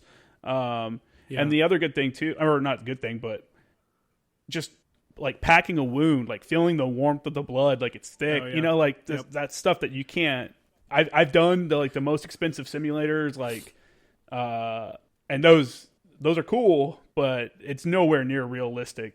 Like doing that, and I agree. Right. It's really valuable training, I thought. So, were you guys receiving intel reports back? Like, did you have a good pulse on what was actually happening with the team that you were going to replace? And did you know what part you were going to at that time? What part of Afghanistan? Yes, we did. Yeah, we knew exactly what bases or combat outposts that we were going to, lay down on. We had regular communication with our counterparts. And, largely that was facilitated by the counterparts that were over there were really awesome. And so they knew that they had an opportunity that is, somewhat unusual to be working, to be replaced by people from the same unit. So they did a very good job of preparing us, as best they could with all of the current information that they had. And I think, there was one person that was, I think he was medically redeployed, Marine who came back, who was actually able to give us like an in-person, kind of download on what was going on. How did that, in what ways did that shape the training that you guys were doing to build up for the deployment? Well, I think that, this was going to be my first combat deployment. There were a number of our Marines on that team for whom this would be their first combat deployment. So I think that, it certainly made it more real. There was a staff sergeant who was killed on the Georgian liaison team, and someone who you've interviewed, Andrew DeMauro, who I think mentioned that situation. Yeah, he goes into depth about it. Right. So, he was on that team that we were replacing. And so they were certainly seeing a lot of activity. And I think for, a lot of the folks on our team, we're just kind of like, okay, this is not theoretical. This is real in a way that, we feel ready in terms of training. But I think it was good to create opportunities for people to be able to talk to the folks from the other team and, talk amongst each other with other more seasoned folks.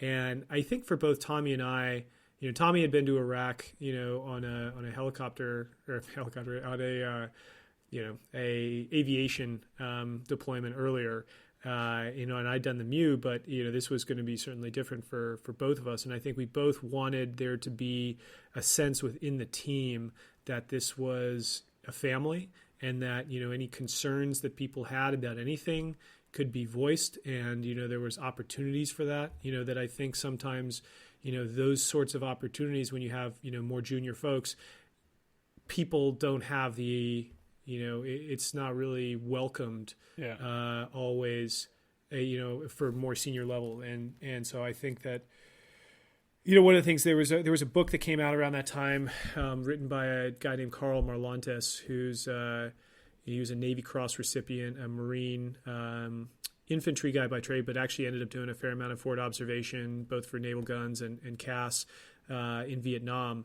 And he won the National Book Award for a fiction book he wrote called Matterhorn, which kind of chronicled his experiences. And then he wrote this other book called What It's Like to Go to War. And I assigned it as reading to everybody. I don't know. I think a good number of folks read it. I don't know if everybody read it, but I think that it's a great book. That's a great book. It is a great book, and I recommend that to anybody that's trying to understand. Exactly what the title entails. And so to be able to create opportunities to talk about that, and kind of prepare ourselves, mentally, emotionally, as well as tactically, I think ended up being helpful, just given the kind of unforeseen frustrations that we found in working in the environment once we got there.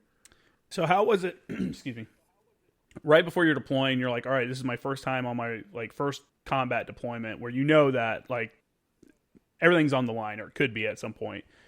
What was that feeling as you left the country, said goodbye to your family? I don't know if you had family that you're going away or anything like that, but you told your family goodbye, and you're like, did it feel different when you were leaving? I mean, can you, if you want to talk about that? Yeah. I mean, when it's the first time for anything, you don't really know what to expect.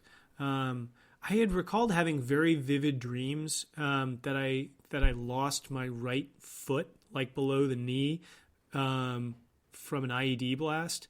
I had a number of these dreams, in the 6 or 7 months leading up to the deployment. But the thing about them that was interesting is that the dream never ended with a traumatic injury. It always ended with I had some sort of high-speed prosthetic, and everything was kind of okay.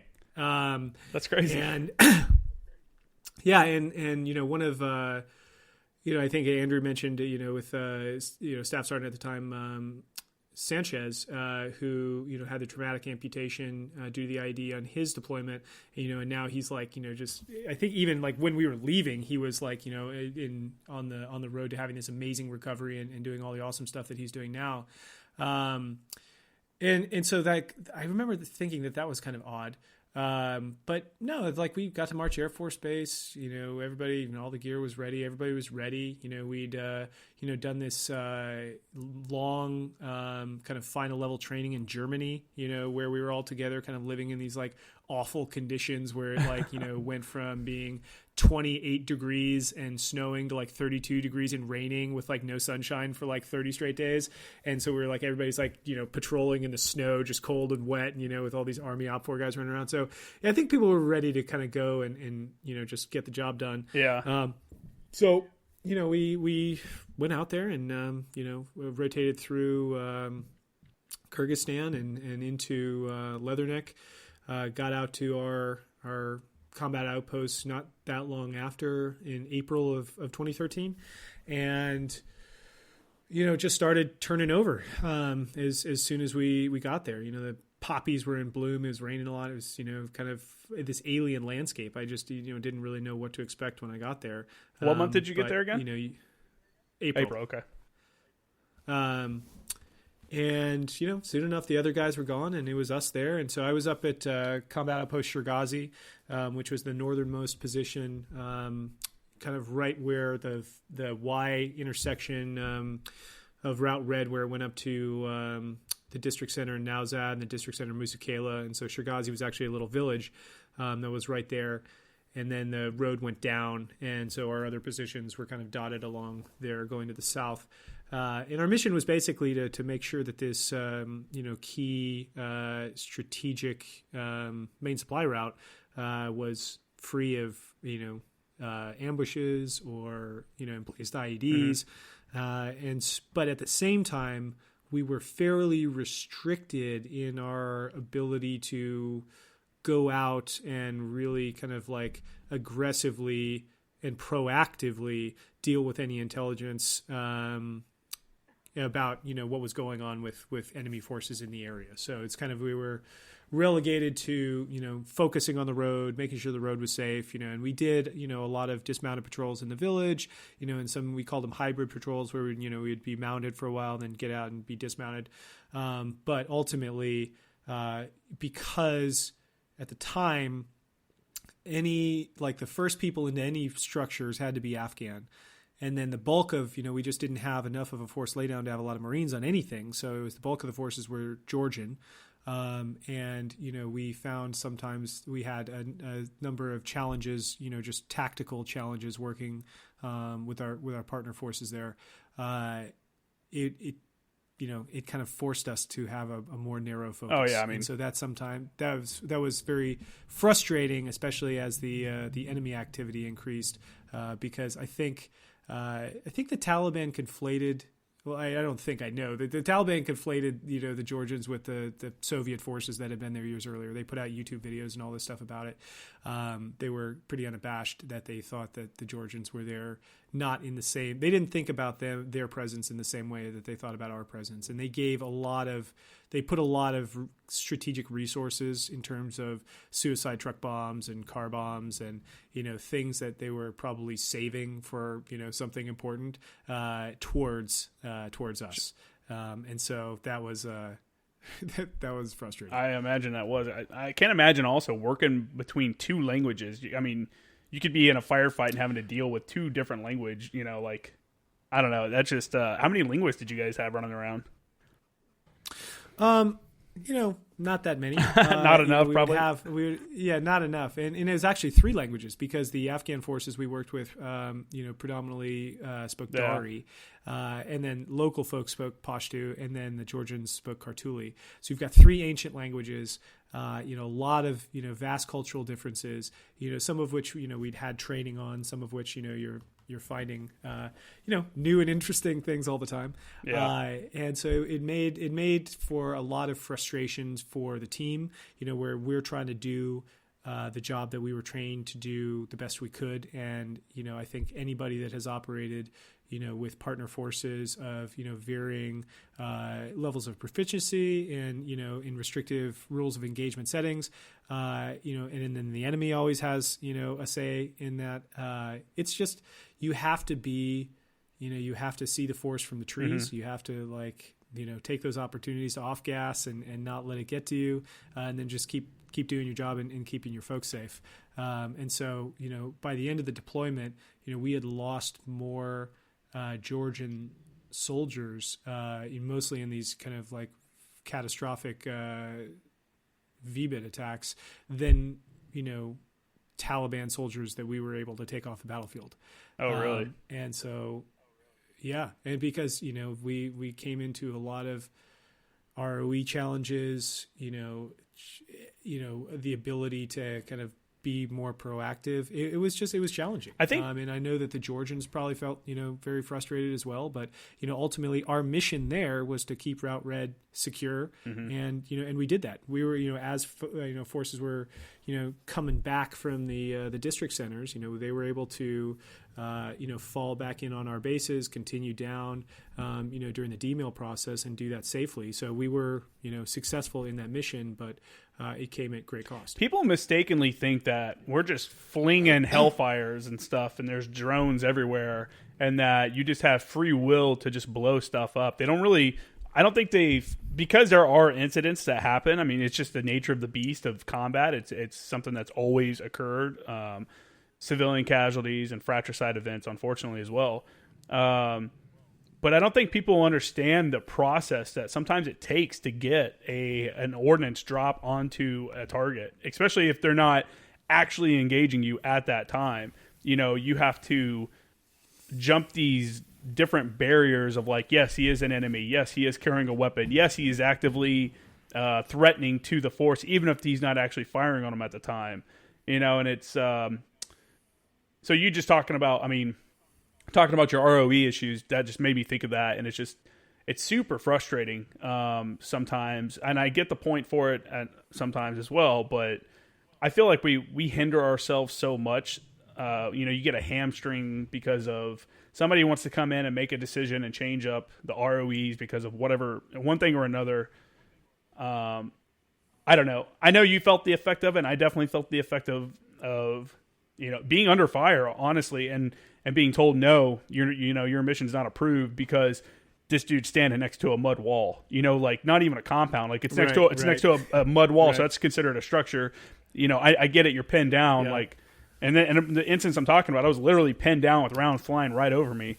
And they were like, sorry, man, and I'm like, what the fuck, dude? this is fucking bullshit. And, man, those ROE frustrations sometimes, I don't know. But I think that they are especially frustrating, but I think that the nature of counterinsurgency campaigns are so challenging that, the frustration is almost just kind of knitted into that. And, again, that's true. I never fired, my personal weapon. Most of the incoming that I received was all from, medium machine guns out of murder holes at a click out. So it's mostly harassing. Some of it, was accurate. But there's nothing you could do. I'm not going to look through my, 4-power ACOG on my M4 and, put a 5.56 round through a murder hole at 1,000 meters. Yeah. That's just not happening. Yeah. So, it's using your radio, it's using those ISR resources, trying to find who it is, trying to navigate the ROE so that if it's, maybe you did have pattern of life on that compound or whatever it was, and you can actually affect it. But most of the time it's, there was nothing we could do, even if we found, where it was. And so I know that especially for the folks that, that was a more frequent occurrence, it's challenging. Do you think the types of attacks that you received and that you took, I know you guys got hit by a VBID and stuff like that. Do you think the overall enemy picture was did you receive enough intel before you deployed? And do you think your training prepared you for what you saw, or had the enemy kind of shifted tactics a little bit before you got there? Well, it's interesting you asked that because we did a lot of training that was based, I think, on kind of like the Marja circa 2010 type of IED environment where it's like you're walking in each other's footsteps, Ranger file. You're really concerned with all of the anti-personnel IEDs, and we didn't really have a lot of those. They were mostly anti-vehicle, so larger yield, but mostly along the MSRs and targeted towards vehicles. So when we did our dismounted patrols, it was not as much of a threat, which was nice. But conversely, when we were in Germany, the Army OPFOR had a couple significant VBID attacks as a part of their protocol, and we were like, why are we even doing this? Like, there's no indication that this is going to be something we're going to see there. And then sure enough, there were several catastrophic VBID attacks that just due to the nature of our positions, and their proximity to the roads, and they were just tough to defend, because of the amount of vehicle traffic. And so we learned that the hard way at Shergazi and then at Orbi, which was a patrol base that was basically vaporized. Do you want to kind of talk through that first time that you were attacked with a VBID and kind of what was going through your mind and the reaction of the people around you? And because I imagine an event like that, the shock value is there. Like, it's going to stun you, where it's going to take you a second to figure out what the fuck just happened. What are you doing about it? Or what can you do about it? And depending on how close you are to the blast, you might just be trying to orient yourself to like, where am I even at right now? So you want to talk through kind of... Right. Sure. Yeah, that was in, I think it was in May of 2013. And so, just kind of getting into the fighting season, it was actually ironically, Tommy and I were having a conversation in our office. It had been a quiet couple of days. We were like, maybe, the Taliban will give us a summer off. What'll that be like? It'll be boring and blah, blah, blah. Just kind of chit chat. I went into the battalion COC to stand. We had kind of like an ANGLICO watch over on the fires side in case any missions came up that needed to get coordinated. So I was going to be there for a couple hours. And, at some point, a little while later, I just get, like thrown off my chair back against the wall, like, dust and everything's. And so I thought immediately that we had received effective indirect fire. So mortars or something, but basically, first round effects. That's what it was. So I was, expecting that we were going to get follow on, like a fire for effect volley that was going to come right after. It didn't. So everybody's kind of running around, trying to grab, body armor. I see Rioas and Tommy were coming out of our office. So I was, handing them their kit, their weapons, getting my own. And then we started hearing small arms fire. And it was, not, it wasn't M4s. It sounded like AKs. And so it's like, okay, folks are coming inside the wire. So we came up to like our area. We're kind of looking out, like significant damage to the building across from us. Significant damage to our building. Like our office was just like everything that was on the wall. Like everything was everywhere. And we made the decision, I think Rios set security. People were kind of milling around that we knew that we had to go and start, requesting follow-on assets because, there were already, we could see there were a lot of folks that were heading towards the problem. And so Tommy and I went back in, and the three of us were trying to sort through like what was still working. I started putting in something on the computer dies immediately. Thankfully, one SATCOM antenna was still connected like through the wall to this one radio on this ANGLICO circuit. So we ended up using that, for the next 8 hours or so to coordinate CAS, I think we did something like over 50 medevacs, that afternoon. And so we were using that. And then, I ended up staying there on that. Tommy went to go run the HLZ. And then we had just other folks that would come in, and then we're kind of working around, going around. I know Eskandari, had a pretty serious concussion. But he was basically evading our corpsman, because he knew that he'd get thrown on a medevac as soon as that happened. Yeah. So he was going and checking. He was checking on all the positions, making sure that everybody was doing what they're supposed to do. Finally tracked him down and put him on the last bird out. But it was It was wild. The folks that came in through the wire, I think there were 4 of them, were all shot fairly soon after the breach, which was I was thankful for that, because they came with a lot of ordnance, and none of them had SVS on, but they had, everybody had an underbarrel grenade launcher. They all had a bunch of hand grenades, and they didn't have a chance to employ any of that stuff. So that was good. What was not good, we lost, I believe, 3 Georgians that day, and there was a number of other significant casualties on both Georgian and U.S. side, mostly traumatic brain injuries, because the blast was big enough to where the shockwave actually traveled like across this vehicle lot over HESCO, like basically demoed these buildings that were around us, and even like went behind over more HESCO, and the concussion that some of the injuries that our guys received, they were in our tent, and they were just like thrown out, and people are hitting their heads on stuff.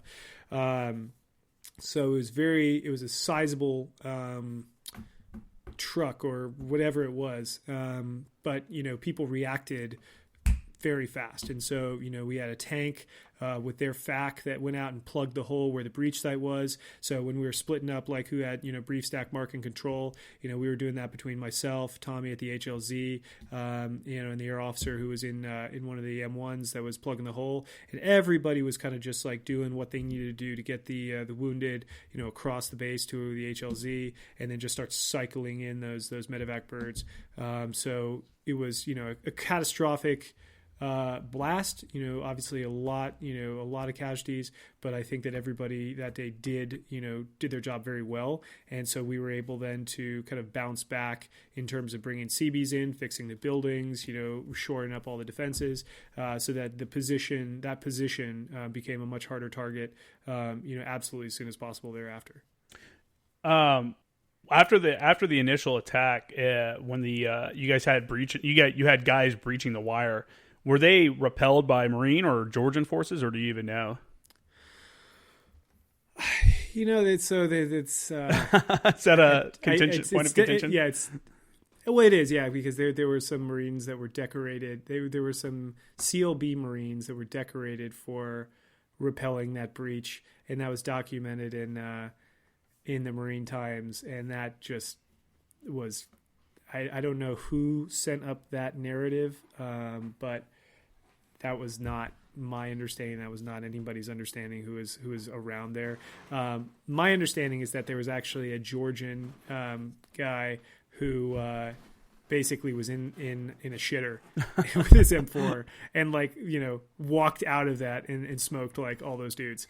That's fucking and I crazy. think there was a Georgian guy on a yeah, and I think there was like a Georgian guy on a PK that it was helpful. I mean, I think there was a Marine who was like right up at the front and engaging some of those folks, and then applying some tourniquets and critical first aid to some of the most significantly wounded Georgians. So there was some definitely solid immediate action from Marines, but I think that the person that was behind, that was doing the trigger pulls that actually put those guys down was Georgian. Excuse me. Did that shape your guys' or change your guys' like mission or kind of outlook on what you were doing, or change your tactics of?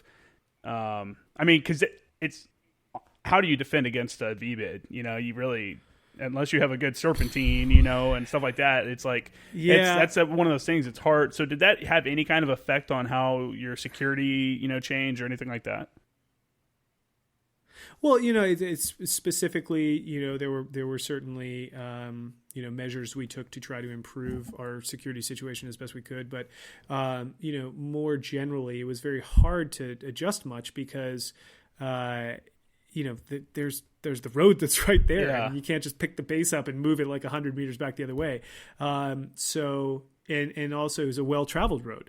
And so, some of the information we're receiving about, what we should be looking for, we saw that those sorts of vehicles all the time.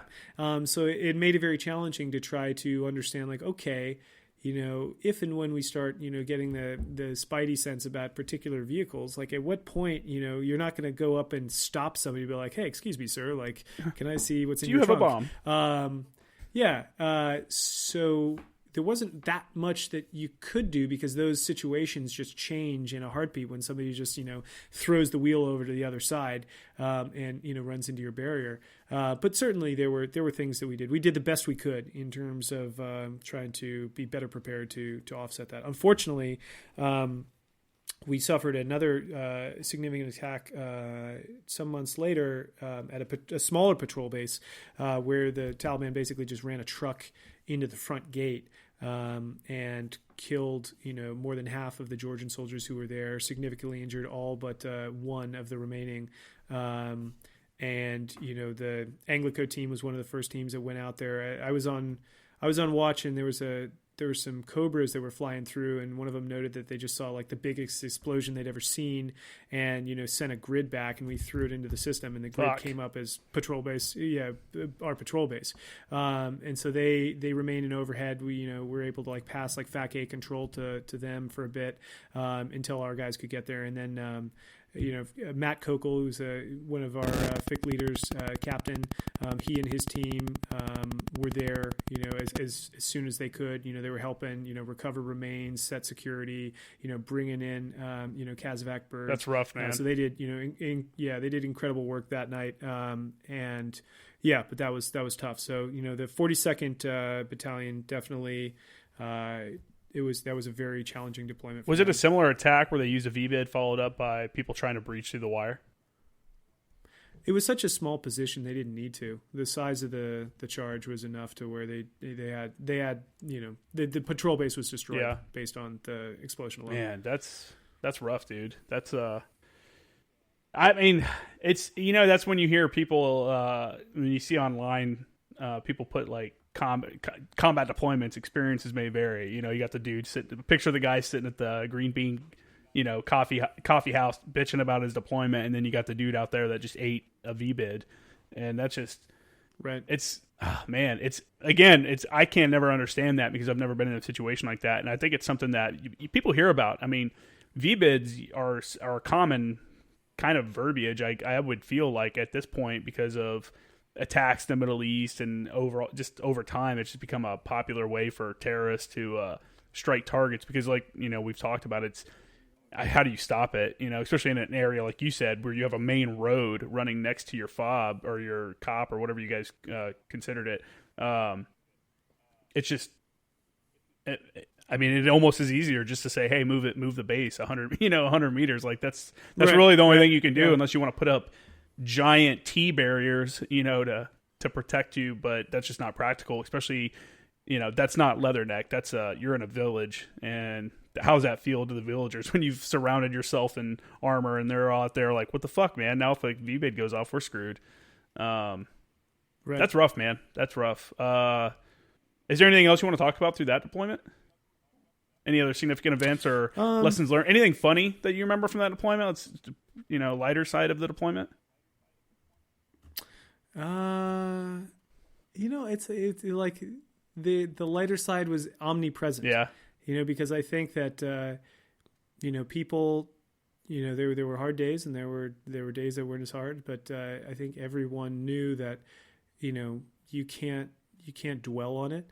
And I think that we had a lot of very emotionally mature Marines and sailors that knew that they had a job to do, and we're going to get it done, and we're going to have frustrations and just kind of move forward with them. And whether stuff's happening at home, we had relationships that came apart, and we also had kids that were born, like all sorts of stuff's happening back home at the same time. Yep. And so being able to celebrate those things and talk through the challenging pieces, again, I think that what the culture for the team that Tommy and I tried to set was one that people could share, all of those, emotions in a professional way, obviously, to be able to not be burdened by any one thing that was going to prevent them from being able to do their job, and also to be able to, redeploy, kind of morally intact.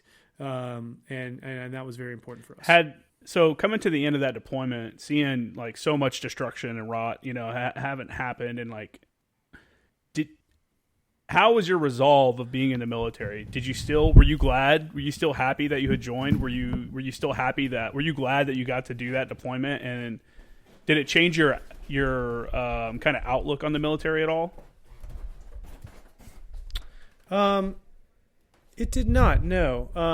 I think that it made me aware that, the challenge related to specific sorts of campaigns. I think that, when you have a partner, like we had, they're doing the best they can. They have, we're very lucky in terms of how well resourced, our military is, and, for other forces that don't have the same sorts of resource to be able to raise their hand. And despite in the Republic of Georgia at the time, they had an open conflict with Russia. Yeah. They had two provinces in South Ossetia and Abkhazia where they're still having military conflict, and so people were going to Afghanistan to be a part of the security assistance force, with a lot different levels of training.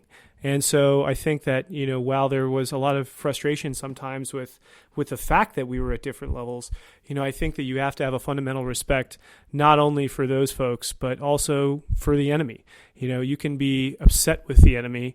You can be, really dissatisfied with the tactics they may choose, that might harm civilians or, used against you. But I think that the way that, you comport yourself well, and I think that, our team did this very well, was to just be dispassionate and be professional about a business that's very serious. Train well to do it, do it to the best of your ability, but don't, I think not celebrating enemy casualties, not, letting frustrations kind of bubble over to where it's like you can't, deal with them effectively. It's a profession that everybody signed up to do. Mm-hmm. It's all volunteers. And so I think that just doing it in a way that, you don't hate anybody. There's not hate there. It's like, everybody kind of jokes about that, but I think hate with a big H, if you can not have that be a part of your day to day, even in combat, I think that is better. Now, granted, we were fortunate enough not to lose anybody on the team, and I know that can really change how people feel about things when you lose people on your team and people close to you.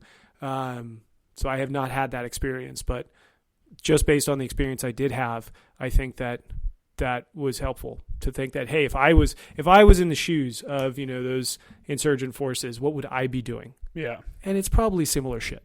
If I didn't have, a lot of money to have conventional ordnance, I'd probably be building IEDs. If I didn't have the force laydown to have some sort of stand-up conventional, tete-a-tete with a Marine infantry company, I'd probably, rely on ambushes and sniper attacks and all that stuff. So I think that if you can think about it that way, you still want to win. Yeah. But you're not doing it because you hate the other person. You're doing it because you raised your hand to be a part of a business where that business is, the employment of, lethal tactics, and breaking, the number one rule that nobody's supposed to break, which is don't kill people. Yeah. And you're doing that on behalf of your nation. And there's nothing wrong with that. Supposing you're in a just conflict, which I believe we were, and it was lawful orders. And so, you do that. And I think that if you kind of keep all that stuff in the back of your mind while you're doing the mundane JTACery or patrolling, when it's quiet, and you're reflecting on it.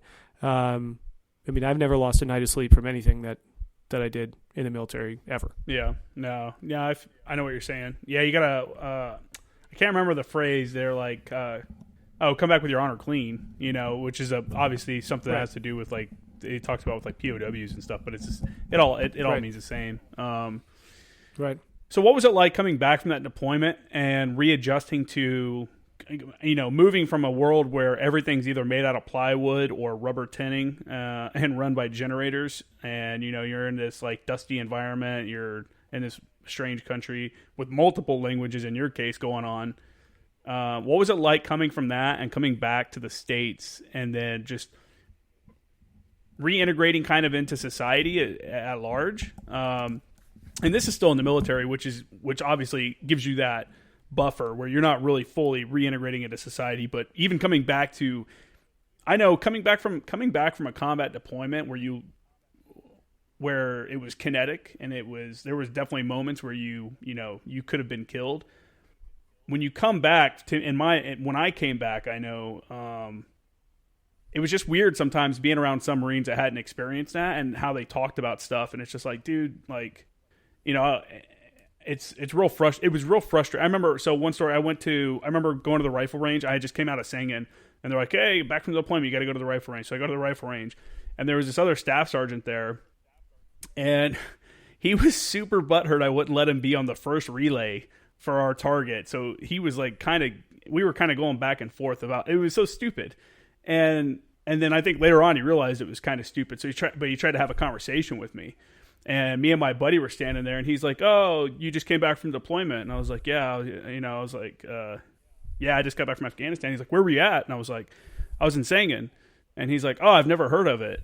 And I'm like, what? And this is in 2000, this is right, yeah, this is in 2013. I'm like, how are you a staff sergeant in the Marine Corps and you don't know where the fuck Sangin is? He was a supply guy that I don't even know if he had deployed yet. So what was it like for you to come back and, I don't know, kind of, you know what I'm saying? Kind of go through your thought process. Yeah, absolutely. No, I mean, again, like I'm coming back to first ANGLICO. So I'm still, I'm a Navy officer now with one combat deployment under my belt amidst, a tremendous number of enlisted and officer, Marines that have done way more shit than I've ever done. So I think I always tried to remain humble that I had this incredible opportunity to deploy twice as a no-glow, as a FIC leader and an FSC on an Afghan deployment. That was incredible. So what I tried to focus on is what I was going to do next, which was I was, secured orders because my no-glow orders were originally going to be like 18 months. And I stretched them into like 4 years because I kept just like writing the Navy brass and being like, hey, now, I want to keep doing this. And thankfully they let me do it. But I got orders to EWTG PAC to go be the lead instructor and the course manager for the no-glow course. And so I was very excited for the opportunity to do that because there was not really any other job in the Navy that would allow me to take the knowledge and experience that I'd gained personally and that had been shared with me from all the Marines I had an opportunity to work with, and give that back to the next generations of naval officers that were going to go do this job, whether at the MEF staff level or in artillery battalions or the FSCC, or in some cases down as no-glows, and they coming from both the surface and the aviation community. And so that was going to happen in a couple months. I think we got back in like October, and took some post-deployment leave. And then I was gone from the unit by January. So I went down the street, down to Coronado. And then I was there for 3 years. And during that time, and I'm going to kind of abbreviate this a little bit because I got to go catch a flight. Oh, no problem. And then we could finish it. Yeah, we'll have you on again, man. No other problem. questions you want. But in those 3 years, I completely redesigned the course. I made it, I think, more relevant to some of the things that were going on. That no-glows would have to be aware of and adept at than when I had gone through. We had spent a week programming a FATID's tadpoles, a week of training doing this, so 5 weeks. So there was a lot of opportunity, I think, to improve. And I see that course as a challenge because to some degree it's a basic training course.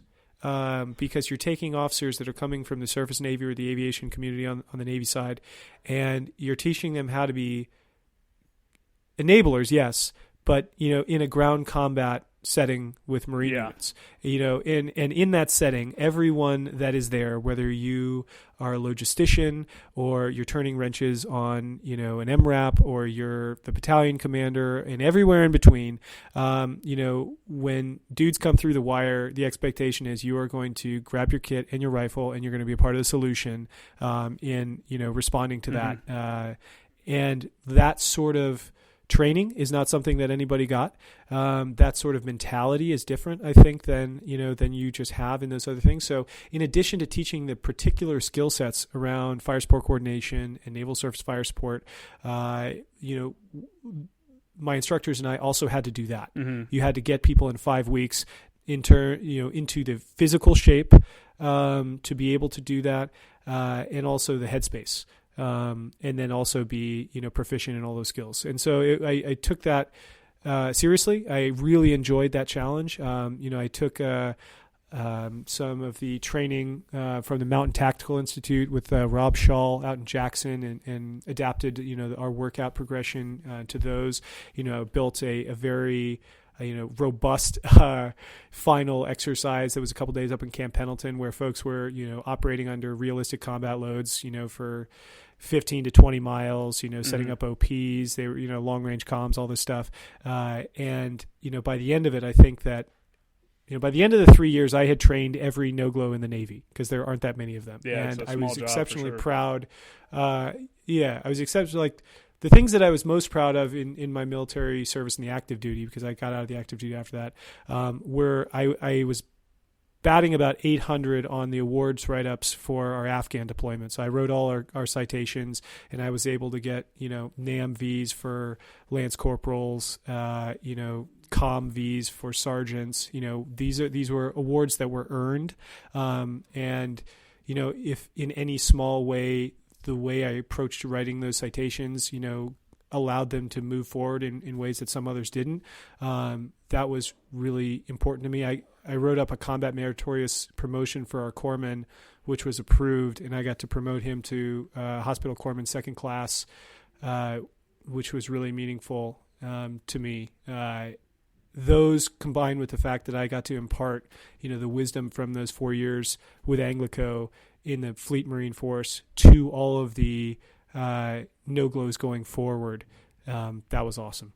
I couldn't have asked for anything better to kind of round out, nearly 10 years in the active duty than that. That is awesome. And by the time I left there, sorry, go ahead. Oh, I was going to say that is awesome. I think anytime you have an instructor in a combat arms type job that has actual combat experience, it adds another layer to the training, because they can reflect back on the seriousness of it, and they can kind of, if they're a good instructor, they can convey the seriousness, which is the problem I think a lot of guys don't get until they actually get into combat. Is they're never, I don't know, it's just hard to convey that, like, this is what happened, and this is what's gonna happen, and this is what but anyway, like I'm just saying that it's great to have someone like that with that experience. I don't want to keep you from missing your flight, but I do want you to, I know last time you had a pretty good list of, not a list, but you had a few people that you wanted to shout out. So I'd like you to take the time to any organizations that you want to talk about, and then we'll come back on, do another episode, and we can talk more about your career and go into minutia about other stuff that people may have questions about. Sure. Yeah.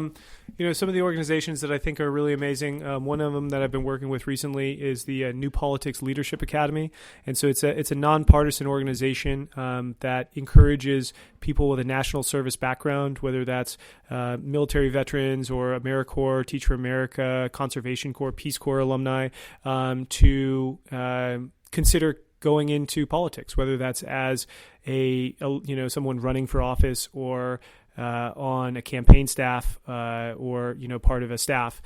So there's a lot of training that they provide on how people can think about crafting their own narrative, about thinking about their mission, and basically take all of the the kind of common core values that people that raise their hand to be in some part of national service have and share, and contribute continue to contribute once they take that uniform off.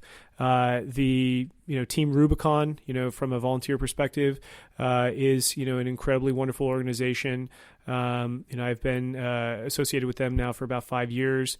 Haven't had a chance yet to do any big deployments, but looking forward to that opportunity. But I've done a number of trainings with them.